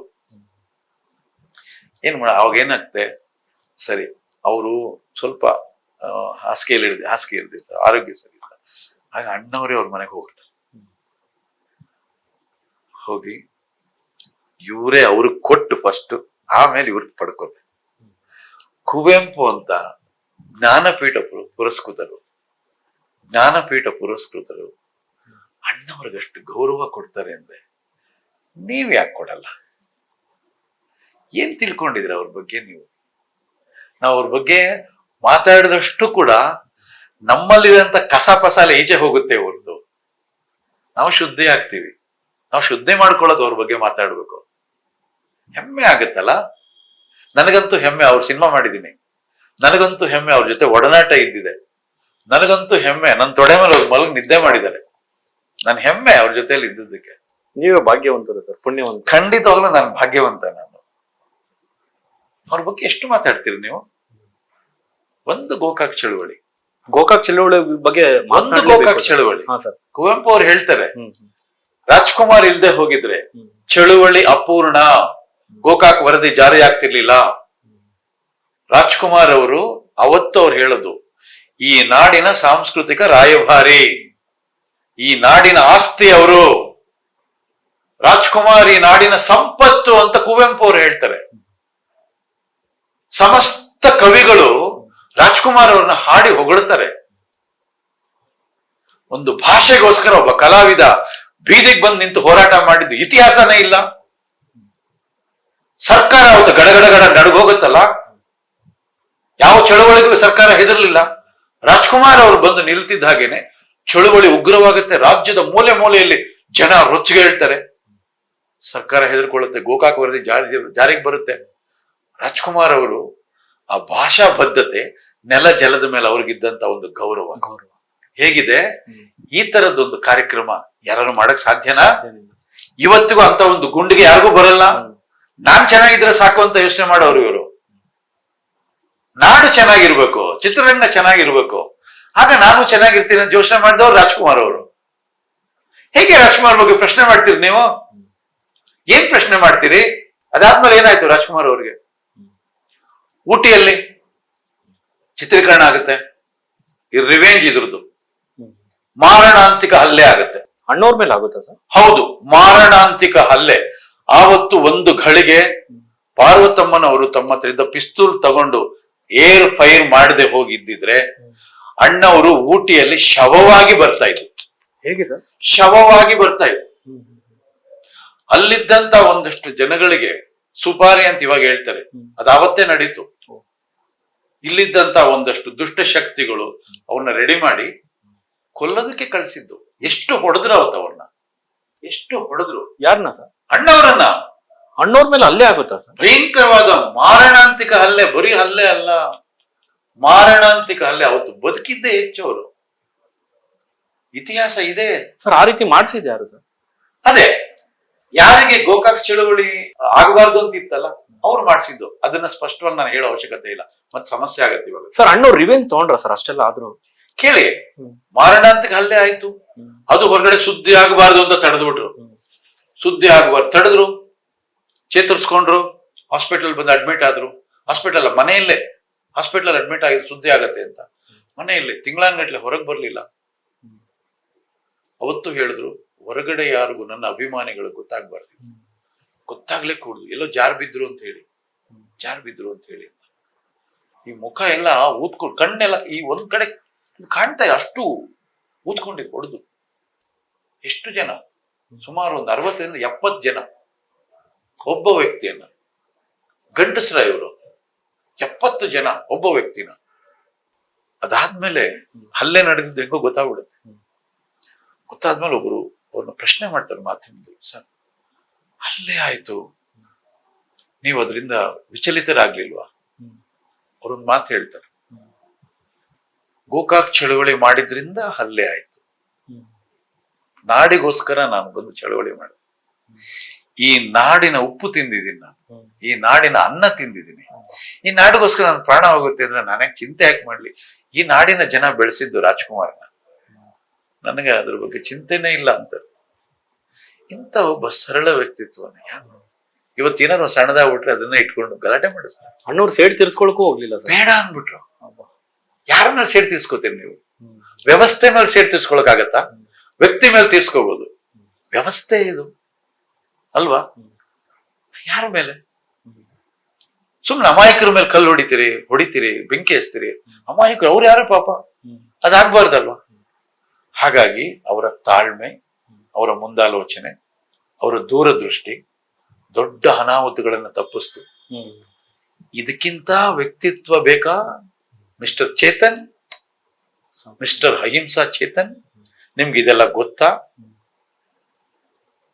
ಹೇಗೆ ನೀವು ರಾಜ್ಕುಮಾರ್ ಅವ್ರ ಬಗ್ಗೆ ಪ್ರಶ್ನೆ ಮಾಡ್ತೀರಿ ಸರ್? ಈ ಸಂದರ್ಭಕ್ಕೆ ಈ ಪ್ರಶ್ನೆ ಕೇಳಲೇಬೇಕು ಸರ್. ಚುಟುಕಾಗಿ ಹೇಳ್ಬೋದಾ ಸರ್? ಅಂದ್ರೆ ಇಷ್ಟೆಲ್ಲ ಜನಪ್ರಿಯತೆ ಬೇರೆ ನಟನ್ಗೆ ಇದ್ದಿದ್ರೆ ಅದನ್ನ ರಾಜಕೀಯವಾಗಿ ಅದನ್ನ ದುರುಪಯೋಗ ಪಡಿಸ್ಕೊಳ್ತಾ ಇದ್ರು ಏನೋ ಗೊತ್ತಿಲ್ಲ. ಅಣ್ಣವ್ರಿಗೆ ಯಾಕೆ ಸರ್ ರಾಜಕೀಯದ ಮೇಲೆ ಆಸಕ್ತಿನೇ ಇರ್ಲಿಲ್ಲ? ಯಾಕೆ ಅವತ್ತು ರಾಜಕೀಯಕ್ಕೆ ಬರುವಂತ ಮನಸ್ಸು ಮಾಡ್ಲಿಲ್ಲ ಅಂತ ಹೇಳಿ ಸರ್?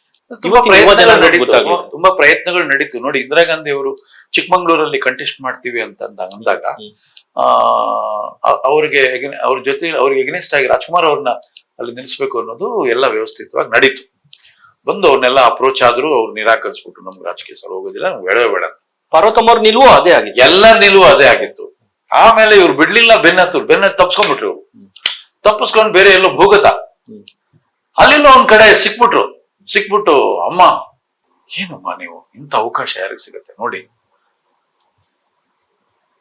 ಇಂದಿರಾ ಗಾಂಧಿ ಅವ್ರ ವಿರುದ್ಧ ಅಣ್ಣವರು ಗೆಲ್ಲಿ ಸೋಲ್ಲಿ ಅವ್ರನ್ನ ನಾವು ಮಂತ್ರಿ ಮಾಡ್ತೀವಿ ಅಂತ. ಅದಕ್ಕೆ ಪಾರ್ವತಮ್ಮ ಉತ್ತರ ಏನ್ ಕೊಡ್ತಾರೆ ಗೊತ್ತಾ? ಅವರು ರಾಜರಿ ಇಲ್ಲಿ ಮಂತ್ರಿ ಏನ್ ಮಾಡೋದು ನೀವು? ಎಂತ ಮಾತು ನಿಜ. ಅವ್ರು ಆಲ್ರೆಡಿ ರಾಜ, ನೀವೇನ್ರಿ ಮಂತ್ರಿ ಮಾಡೋದು? ಹೋಗ್ಬಿಟ್ ಬನ್ನಿ ಅಷ್ಟೇ. ಅವ್ರಿಗೆ ಅದನ್ನ ಆ ರೀತಿ ಬಳಸ್ಕೊಳ್ಳಿ. ಅವ್ರು ಯಾವಾಗ್ಲೂ ಹೇಳೋರು ರಾಜಕೀಯಕ್ಕೆ ಹೋಗಿ ಏನ್ ಮಾಡ್ತೀವಿ ಅಂತ ಕೇಳ್ತಾರೆ. ಸರ್ ನಾವು ಜನಸೇವೆ ಮಾಡ್ಬೋದಲ್ಲ. ಜನಸೇವೆ ಮಾಡೋದು ರಾಜಕೀಯಕ್ಕೆ ಯಾಕೆ ಹೋಗ್ಬೇಕು? ಹಾಗೆ ಮಾಡ್ಬೋದಲ್ಲ ನೋಡಿ. ಅದನ್ನ ಆ ವಿಷಯಕ್ಕೆ ಬಂದೆ ನಾನು. ಅವ್ರದೊಂದು ಟ್ರಸ್ಟ್ ಶಕ್ತಿಧಾಮ ನಿಮ್ ನೆನಪಿ ಈ ವಿಷಯ ನೀವು ದಯವಿಟ್ಟು ತಿಳ್ಕೊಳ್ಳಿ. ಅಲ್ಲಿ ಹೋಗ್ಬಿಟ್ಟು ಬಂದ್ರೆ ಸರ್ ನಾವು ನಿಜವಾಗ್ಲೂ ರಾಜ್ಕುಮಾರ್ ಅವ್ರನ್ನ ಪೂಜೆ ಮಾಡೇ ಮಾಡ್ತೀವಿ. ಕಾರಣ ಸರ್ ಅಲ್ಲಿ ಹೊರಗಡೆ ಬಂದ್ರೆ ನಮ್ಗೆ ಆ ಭಾವನೆ ಬರುತ್ತೆ. ಅಂದ್ರೆ ಎಷ್ಟು ಜನ ನೊಂದ ಹೆಣ್ಣು ಮಕ್ಕಳಲ್ಲಿದ್ದಾರೆ, ಗಂಡನಿಂದ ದೂರ ಆದ ಹೆಣ್ಮಕ್ಳು, ಗಂಡನ್ನ ಕಳ್ಕೊಂಡ ಹೆಣ್ಮಕ್ಳು, ಡಿವೋರ್ಸ್ ಆದಂತ ಹೆಣ್ಮಕ್ಳು, ತಂದೆ ತಾಯಿನ ಕಳ್ಕೊಂಡ ಮಕ್ಕಳು, ವಿಕಲಚೇತನರು, ವಿಶೇಷ ಚೇತನರು, ಎಲ್ರಿಗೂ ಅಲ್ಲಿ ಆಶ್ರಯ ಇದೆ. ಯಾವ ರೀತಿ ಅವ್ರಿಗೆ ಒಳ್ಳೆ ಬಟ್ಟೆ, ಒಳ್ಳೆ ಊಟ, ನೀವು ಅಲ್ಲಿ ಏನಾದ್ರು ಕೆಲಸ ಮಾಡುವಾಗಿದ್ರೆ ಮಾಡ್ಬೋದು. ಅದ್ರಲ್ಲಿ ನೀವು ಸಂಪಾದನೆ ಮಾಡಿದ್ರೆ ನಿಮ್ಮ ಹೆಸರಲ್ಲಿ ಅಕೌಂಟ್ ದುಡ್ಡು ಹಾಕಿರ್ತಾರೆ. ಅವ್ರಿಗೆ ಅದ್ಭುತವಾದ ವ್ಯವಸ್ಥೆಗಳು, ಯಾವ ತೊಂದರೆ ಇಲ್ದಾಗೆ ಟಿವಿ ಇದೆ, ಅದು ಯಾವುದೋ ಒಂದು ಛತ್ರದ ತರ ಇಲ್ಲ, ಅದು ಒಳ್ಳೆ ಮನೆ ತರ ಇದೆ. ಅಷ್ಟು ಚೆನ್ನಾಗಿ ನೋಡ್ಕೋತಾರೆ. ಆಮೇಲೆ ಒಂದಷ್ಟು ಚೆನ್ನಾಗಿ ಯಾರು ಗೊತ್ತಿದ್ದವ್ರು ಕರೀತಾರೆ, ನೋಡಪ್ಪ ಇಲ್ಲಿ ಒಳ್ಳೆ ಹೆಣ್ಮಕ್ಳಿದ್ದಾರೆ, ನೀವು ಮದುವೆ ಮಾಡ್ಕೊಳ್ಳೋಗಿದ್ರು ಮಾಡ್ಕೊಳ್ಳಿ, ಪುಣ್ಯ ಬರುತ್ತೆ ಅಂತ. ಅವ್ರೇನೋ ಒಪ್ಕೊಂಡ್ರು ಅಂದ್ರೆ ಎಲ್ಲ ಮದುವೆ ಖರ್ಚೆಲ್ಲ ಅವರೇ ಇಟ್ಟು ಮದುವೆ ಮಾಡಿಸಿ ಒಂದು ತವರು ಮನೆಯಿಂದ ಹೆಣ್ಣನ್ನು ಹೇಗ್ ಕಳಿಸ್ಕೊಡ್ತಾರೋ ಅಷ್ಟೊಂದು ಮುಂದೆ ನಿಂತು ಎಲ್ಲ ಮಾಡ್ಕೊಡ್ತಾರೆ. ಇದು ಇವತ್ತಿಗೂ ನಡೀತಾ ಇದೆ.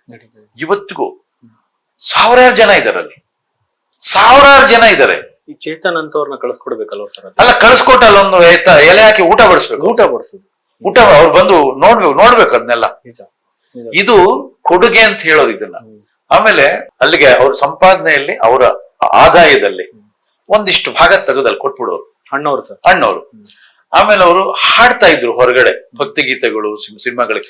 ಆ ಹಾಡಿಂದ ಏನ್ ಸಂಭಾವನೆ ಬರುತ್ತೋ ಅದ್ರ ₹1 ಅವ್ರು ಬಳಸ್ತಾ ಇರ್ಲಿಲ್ಲ, ಅಷ್ಟು ಟ್ರಸ್ಟ್ಗೆ ಹಾಕ್ಬಿಡೋರು. ಟ್ರಸ್ಟ್ ಇವತ್ತು ಶ್ರೀಮಂತವಾಗಿದೆ. ಅವ್ರನ್ನ ತುಂಬಾ ರಾಯಲ್ ಆಗಿ ಬೆಳೆಸ್ತಾ ಇದ್ದಾರೆ. ಒಂದು ಸಣ್ಣ ಕೊರತೆ ಇಲ್ಲ. ಈ ವಿಡಿಯೋ ಯಾರ್ಯಾರು ನೋಡ್ತಾ ಇದ್ದೀರಾ, ದಯವಿಟ್ಟು ಒಂದ್ಸಲ ಅಲ್ಲಿ ಹೋಗಿ ನೋಡಿ, ದಯವಿಟ್ಟು ಹೋಗಿ ನೋಡಿ. ಇದು ಇವತ್ ಮಾಡಿರೋದಲ್ಲ, ರಾಜ್ಕುಮಾರ್ ಅವರು ಸುಮಾರು 30 ವರ್ಷದ ಹಿಂದೆ ಮಾಡಿದ್ದಾರೆ.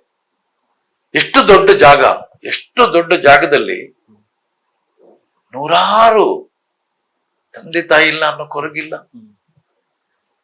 ಯಾವ ಚಿಂತೆ ಇಲ್ಲ, ನನಗೆ ಯಾರು ಇಲ್ಲ ಅನ್ನೋ ಬೇಸರ ಇಲ್ಲ, ಆನಂದವಾಗಿದ್ದಾರೆ ಅವರು, ಸ್ವತಂತ್ರವಾಗಿದ್ದಾರೆ. ಅವ್ರು ಕೂಡಾಕ್ಬಿಟ್ಟೇನೋ ಇದು ಮಾಡ್ತಿಲ್ಲ. ಎಲ್ಲ ಶಿಕ್ಷಣ ಸಿಗ್ತಾ ಇದೆ ಅವ್ರಿಗೆ, ಎಲ್ಲ ಸಿಗ್ತಾ ಇದೆ. ಒಬ್ಬ ಮಕ್ಕಳಿಗೆ ತಂದೆ ತಾಯಿ ಏನ್ ಮಾಡ್ಬೇಕು ಎಲ್ಲ ಮಾಡ್ತಿದ್ದಾರೆ. ಅಲ್ಲಿ ಗಂಡನಿಂದ ತೊಂದರೆ ಅನುಭವಿಸಿ ಅಲ್ಲಿ ಬಂದಿದ್ದು, ಗಂಡನಿಂದ ತುಂಬಾ ಟಾರ್ಚರ್ ಆಯ್ತು ಅಂದ್ರೆ ಇವ್ರು ಕೇಸ್ ಹಾಕಿ ಕೇಸ್ನ ಅವ್ರು ಅಟೆಂಡ್ ಮಾಡ್ತಾರೆ. ಅದೊಂದು ನ್ಯಾಯ ಕೊಡ್ಸೋರ್ಗು ಬಿಡಲ್ಲ. ಅಷ್ಟೆಲ್ಲ ಮಾಡುವಂತ ಒಂದು ಅದ್ಭುತವಾದ ರಾಜ್ಯದ ಸರ್ವಶ್ರೇಷ್ಠ ಸಂಸ್ಥೆ ಅಲ್ಲಿದೆ. ಚೇತನ್ ಅವರೇ ಹೋಗಿ ಒಂದ್ಸಲ, ನಾನು ಹೇಳ್ತೀನಿ, ಗೀತಮ್ಮ ನೋಡ್ಕೋತಾ ಇದಾರೆ ಅದನ್ನ, ಗೀತಮ್ಮಂಗೆ ಹೇಳ್ತೀನಿ ಚೇತನ್ ಅವ್ರು ಬರ್ತಾರೆ, ಅವ್ರನ್ನ ವೆಲ್ಕಮ್ ಮಾಡಿ ಬಾಳೆ ಎಲೆಯಲ್ಲಿ ಊಟ ಬಡಿಸಿ ಅಂತ ಹೇಳ್ತೀನಿ, ನೋಡ್ಕೊಂಡ್ ಬರ್ಲಿ, ಹೋಗಿ ನೋಡ್ಲಿ. ಒಂದ್ ಹೇಳ್ತೀನಿ ಅವ್ರಿಗೆ, ಯಾರು ಮಾತಾಡಲ್ಲ ಅಂತ ಅನ್ಕೋಬೇಡಿ, ಮಾತೇ ಆಡಲ್ಲ ಅಂತ ತೀರ್ಮಾನ ಮಾಡಬೇಡಿ. ಮಾತಾಡೋರೆಲ್ಲ ಹೊರಗಡೆ ಬಂದ್ರೆ ನಿಮ್ ಮಾತು ನಿಂತೋಗುತ್ತೆ, ಕೆಣಕಕ್ ಹೋಗ್ಬೇಡಿ. ಸರ್, ಇನ್ನು ಕಡೆಯದಾಗಿ ಸರ್, ಅಭಿಮಾನಿಗಳು ಅದಕ್ಕೆ ತಮ್ಮಿಂದ ಅದನ್ನ ಕೇಳೋದೇ ನಮ್ ಭಾಗ್ಯ ಅಂತ ಕೂಡ ಹೇಳಿದೆ ಸರ್. ಹೇಳಿ. ಅಭಿಮಾನಿಗಳಿಂದನೇ ಅಂತ್ಯ ಸಂಸ್ಕಾರ ಮಾಡಿಸ್ಕೊಂಡಂತ ಏಕೈಕ ನಟ ಅಣ್ಣವರು. ಸೊ ಅವತ್ತು ಅಂತ್ಯ ಸಂಸ್ಕಾರದ ಬಗ್ಗೆ ಹೇಳೋದಾದ್ರೆ ನೇರ ಸಾಕ್ಷಿ ನಾನು. ಯಾಕೆಂದ್ರೆ ಮುಖ್ಯಮಂತ್ರಿಗಳು ಜಾಗ, ಸ್ಟುಡಿಯೋ ನಿರ್ಧಾರ ಮಾಡ್ತಿದ್ದ ಹಾಗೇನೆ ಆ ಜಾಗನ ಬಂದು ನಾನು ಮಾರ್ಕ್ ಮಾಡಿದೆ. ಅಲ್ಲಿ ಎಲ್ಲಿ ಮಾಡ್ಬೇಕು ಅಂತ ನಾನು ಜಾಗನ ಮಾರ್ಕ್ ಮಾಡಿ ಅಲ್ಲೆಲ್ಲ ವ್ಯವಸ್ಥೆಗಳೆಲ್ಲ ಮಾಡ್ಕೊಂಡು ಕಾಯ್ತಾ ಇದ್ವಿ. ಇನ್ನೇನ್ ಬರುತ್ತೆ ಬರುತ್ತೆ ಬರುತ್ತೆ ಬರುತ್ತೆ ಅಂತ. ಅವತ್ತೆಲ್ಲ ಅಷ್ಟೊಂದು ನಮ್ಗೆ ಸೌಕರ್ಯಗಳು ಇಲ್ಲಲ್ಲ. ಬರುತ್ತೆ ಬರುತ್ತೆ ಬರುತ್ತೆ ಬಂತು, ನೋಡಿದ್ರೆ ಗಲಾಟೆ, ಗೋಲಿಬಾರೆಲ್ಲ ಆಗೋಯ್ತು. ಎಷ್ಟು ಭಯಂಕರವಾಗಾಯ್ತು ಅಂದ್ರೆ ನಮ್ ಕಣ್ಣು ಮುಂದೆನೆ 2 ಬಾಡಿ ಬಿದ್ದೋಯ್ತು. ಭಯ ಆಗೋಯ್ತು ನಮಗೆ. ಎಲ್ಲ ಕಲಾವಿದ್ರು ಒಂದ್ ಕಡೆ ಕೂತ್ಕೊಂಡಿದ್ದಾರೆ, ಅವ್ರಿಗೇನು ಹೆಚ್ಚು ಕಮ್ಮಿ ಆಗ್ಬಿಡುತ್ತೆ. ಸರಿ, ಶಿವಣ್ಣ ತಗೊಂಡ್ ಬಂದ್ರು. ಬರ್ತಿದ್ದಾಗ ಅಭಿಮಾನಿಗಳು ನುಗ್ಗಿ ಅವರ ಪಾರ್ಥಿವ ಶರೀರವನ್ನ ಅವರೇ ತಗೊಂಬಂದು ಆ ಜಾಗದಲ್ಲಿ ಇಟ್ಟು ಅವರೇ ಅಂತ್ಯ ಸಂಸ್ಕಾರ ಮಾಡಿ ಮುಗಿಸ್ಬಿಟ್ರು. ಬೇರೆ ಯಾರಿಗೂ ಅವಕಾಶನೇ ಕೊಡ್ಲಿಲ್ಲ. ಇದು ನನಗನ್ಸಿದ್ದು. ನನ್ನದೇ ಸಿನಿಮಾದಲ್ಲಿ ಜನರಿಂದ ನಾನು ಮೇಲೆ ಬಂದೆ, ಜನರನ್ನೇ ನನ್ನ ದೇವರೆಂದೆ. ಅಂದ್ರೆ ಜನರಿಂದ, ಜನರಿಗಾಗಿ ಬದುಕಿ, ಜನರಿಂದಲೇ ಅಂತ್ಯಕ್ರಿಯೆ ಮಾಡಿಸ್ಕೊಂಡು ಬದುಕನ್ನ ಸಾರ್ಥಕತೆ ಮಾಡಿಕೊಂಡಂತ ಮಹಾಪುರುಷ ಇಡೀ ವಿಶ್ವದಲ್ಲಿ ಡಾಕ್ಟರ್ ರಾಜ್ಕುಮಾರ್ ಅವರೊಬ್ರಿಗೆ ಮಾತ್ರ ಯೋಗ. ಅವ್ರಿಗೋಸ್ಕರ ಬಂದ್ರು ಅವರು ಈ ಭೂಮಿಗೆ, ಅವ್ರಿಗೋಸ್ಕರ ಬಂದ್ರು. ಅವ್ರಿಗೇನೇನ್ ಕೊಡ್ಬೇಕು ಎಲ್ಲ ಕೊಟ್ರು, ಏನೇನ್ ಪಡ್ಕೋಬೇಕು ಎಲ್ಲ ಪಡ್ಕೊಂಡ್ರು. ಅವರಲ್ಲಿ ಐಕ್ಯವಾಗಿ ಹೊರಟೋದು. ಕಣ್ಣನ್ನ ಕೊಟ್ರು ಅಭಿಮಾನಿಗಳಿಗೆ, ಬೇರೆ ಭಾಗಗಳನ್ನ ಅಭಿಮಾನಿಗಳಿಗೆ ಕೊಟ್ರು, ದೇಹನ ತಗೊಂಬಂದು ಅಭಿಮಾನಿಗಳಿಗೆ ಅರ್ಪಿಸಿದ್ರು, ಅವ್ರ ಅಂತ್ಯಕ್ರಿಯೆ ಮಾಡಿದ್ರು. ಇದಕ್ಕಿಂತ ಭಾಗ್ಯವಂತರು ಇನ್ಯಾರಿದ್ದಾರೆ? ಇಷ್ಟೊಂದು ವಿಶೇಷವಾದಂತ ಅಂತ್ಯಕ್ರಿಯೆ ಯಾವ ಕಲಾವಿದನ್ಗಾಗ್ಲಿ ಯಾರಿಗೂ ಸಿಗೋದಿಲ್ಲ. ಪುಣ್ಯವಂತರು ಅವರು. ಸರ್, ಇನ್ನು ಕಡೆಯದಾಗಿ ಸರ್, ಬಹಳ ನೋವಿನಿಂದ ನಾನು ಒಬ್ಬ ಕನ್ನಡಿಗನಾಗಿ, ಅಣ್ಣವರ ಅಭಿಮಾನಿಯಾಗಿ ನೋವಿನಿಂದ ಕೇಳುವಂತ ಒಂದು ಪ್ರಶ್ನೆ ಸರ್. ಅದಕ್ಕೆ ತಮ್ಮಿಂದ ಸಮರ್ಥವಾದಂತ ಒಂದು ಉತ್ತರ ಸಿಗುತ್ತೆ. ಸಾಕಷ್ಟು ಜನ ಹೇಳ್ತಾರೆ ಸರ್, ವರ್ಧಣ್ಣವ್ರು ಹೋದ್ರು, ಅದಾದ ನಂತರ ಅಣ್ಣವ್ರು ಹೋದ್ರು, ಪಾರ್ವತಮ್ಮ ಅವ್ರಿಲ್ಲ, ಆಮೇಲೆ ಪುನೀತ್ ಅವ್ರು ಬೇಗ ಹೊರಟ್ಬಿಟ್ರು, ರಾಘಣ್ಣವ್ರ ಆರೋಗ್ಯ ಕೆಟ್ಟಿದೆ, ಶಿವಣ್ಣವರು ಕೂಡ ಆಸಕ್ತಿ ಕಳ್ಕೊಳ್ತಾ ಇರುವಂತದ್ದು. ಅಂದ್ರೆ ಎಲ್ಲೋ ಒಂದ್ ಕಡೆ ದೊಡ್ಡ ಮನೆ ಕತೆ ಮುಗೀತು ಎನ್ನುವಂತವ್ರಿಗೆ ತಾವ್ ಏನ್ ಹೇಳ್ಬೋದು ಸರ್ ಕಡೆದಾಗಿ? ಪ್ರಶ್ನೆನೇ ಅಲ್ಲ ಇದು. ಪ್ರತಿ ಕತೆ ಕೂಡ ಒಂದಿನ ಒಂದ್ ಕತೆಗೆ ಅಂತ್ಯ ಇದ್ದೇ ಇರುತ್ತಲ್ಲ. ಯಾರ್ದು ಕತೆ ಮುಗಿಯೋದಿಲ್ಲ. ಒಂದು ಅಂತ್ಯ ಆದಾಗ ಅಂತ್ಯದಲ್ಲಿ ಆರಂಭನೂ ಇರ್ತದೆ. ಯಾವುದು ಅಂತ್ಯ ಆಗೋದಿಲ್ಲ. ನಾವೆಲ್ಲ ಏನೇನ್ ಪಡ್ಕೊಂಡ್ ಬಂದಿರ್ತೀವೋ ಅದನ್ನೆಲ್ಲ ಅನುಭವಿಸ್ಬೇಕು, ಅದನ್ನೆಲ್ಲ ಇಲ್ಲಿ ಬಿಟ್ಟು ಹೋಗ್ತಾ ಇರ್ಬೇಕು. ಬರೋವಾಗ ನಮ್ಗೇನು ಅನ್ನೋದು ಪ್ಯಾಕ್ ಮಾಡಿ ಇಟ್ಟಿರ್ತಾರೆ ಅಷ್ಟೇನೆ. ನಾವಿಲ್ಲ ಒಬ್ಬ ಕಲಾವಿದನಿಗೆ ಸ್ಕ್ರಿಪ್ಟ್ ಬರೀತೀವಲ್ಲ, ದೇವ್ರು ಎಲ್ರಿಗೂ ಸ್ಕ್ರಿಪ್ಟ್ ಮಾಡಿರ್ತಾನೆ. ಆ ಸ್ಕ್ರಿಪ್ಟ್ ಪ್ರಕಾರನೇ ಬದುಕು ನಡೆಯೋದು. ನಾವ್ ಅನ್ಕೊಂಡು ಹಾಗಲ್ಲ.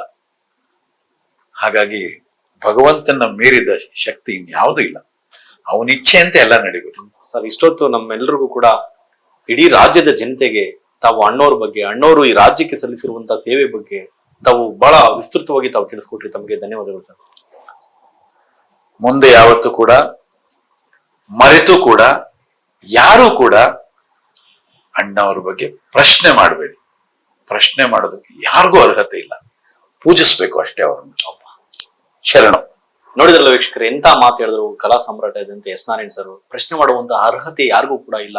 ನಾವೆಲ್ಲರೂ ಕೂಡ ಅವ್ರನ್ನ ಪೂಜಿಸ್ಬೇಕೆನ್ನುವಂತ ಪೂಜ್ಯನೀಯ ಮಾತುಗಳನ್ನ ಹೇಳಿದ್ರು. ಇಂತಹದೇ ಮತ್ತೊಂದು ವಿಶೇಷ ಅತಿಥಿಗಳೊಂದಿಗೆ ನಾವು ಹಾಜರಾಗ್ತೀವಿ. ನೋಡ್ತಾರೆ ಈ ಸಂಜೆ ನ್ಯೂಸ್. ಇದು ಸಮಸ್ತ ಕನ್ನಡಿಗರ ಧ್ವನಿ.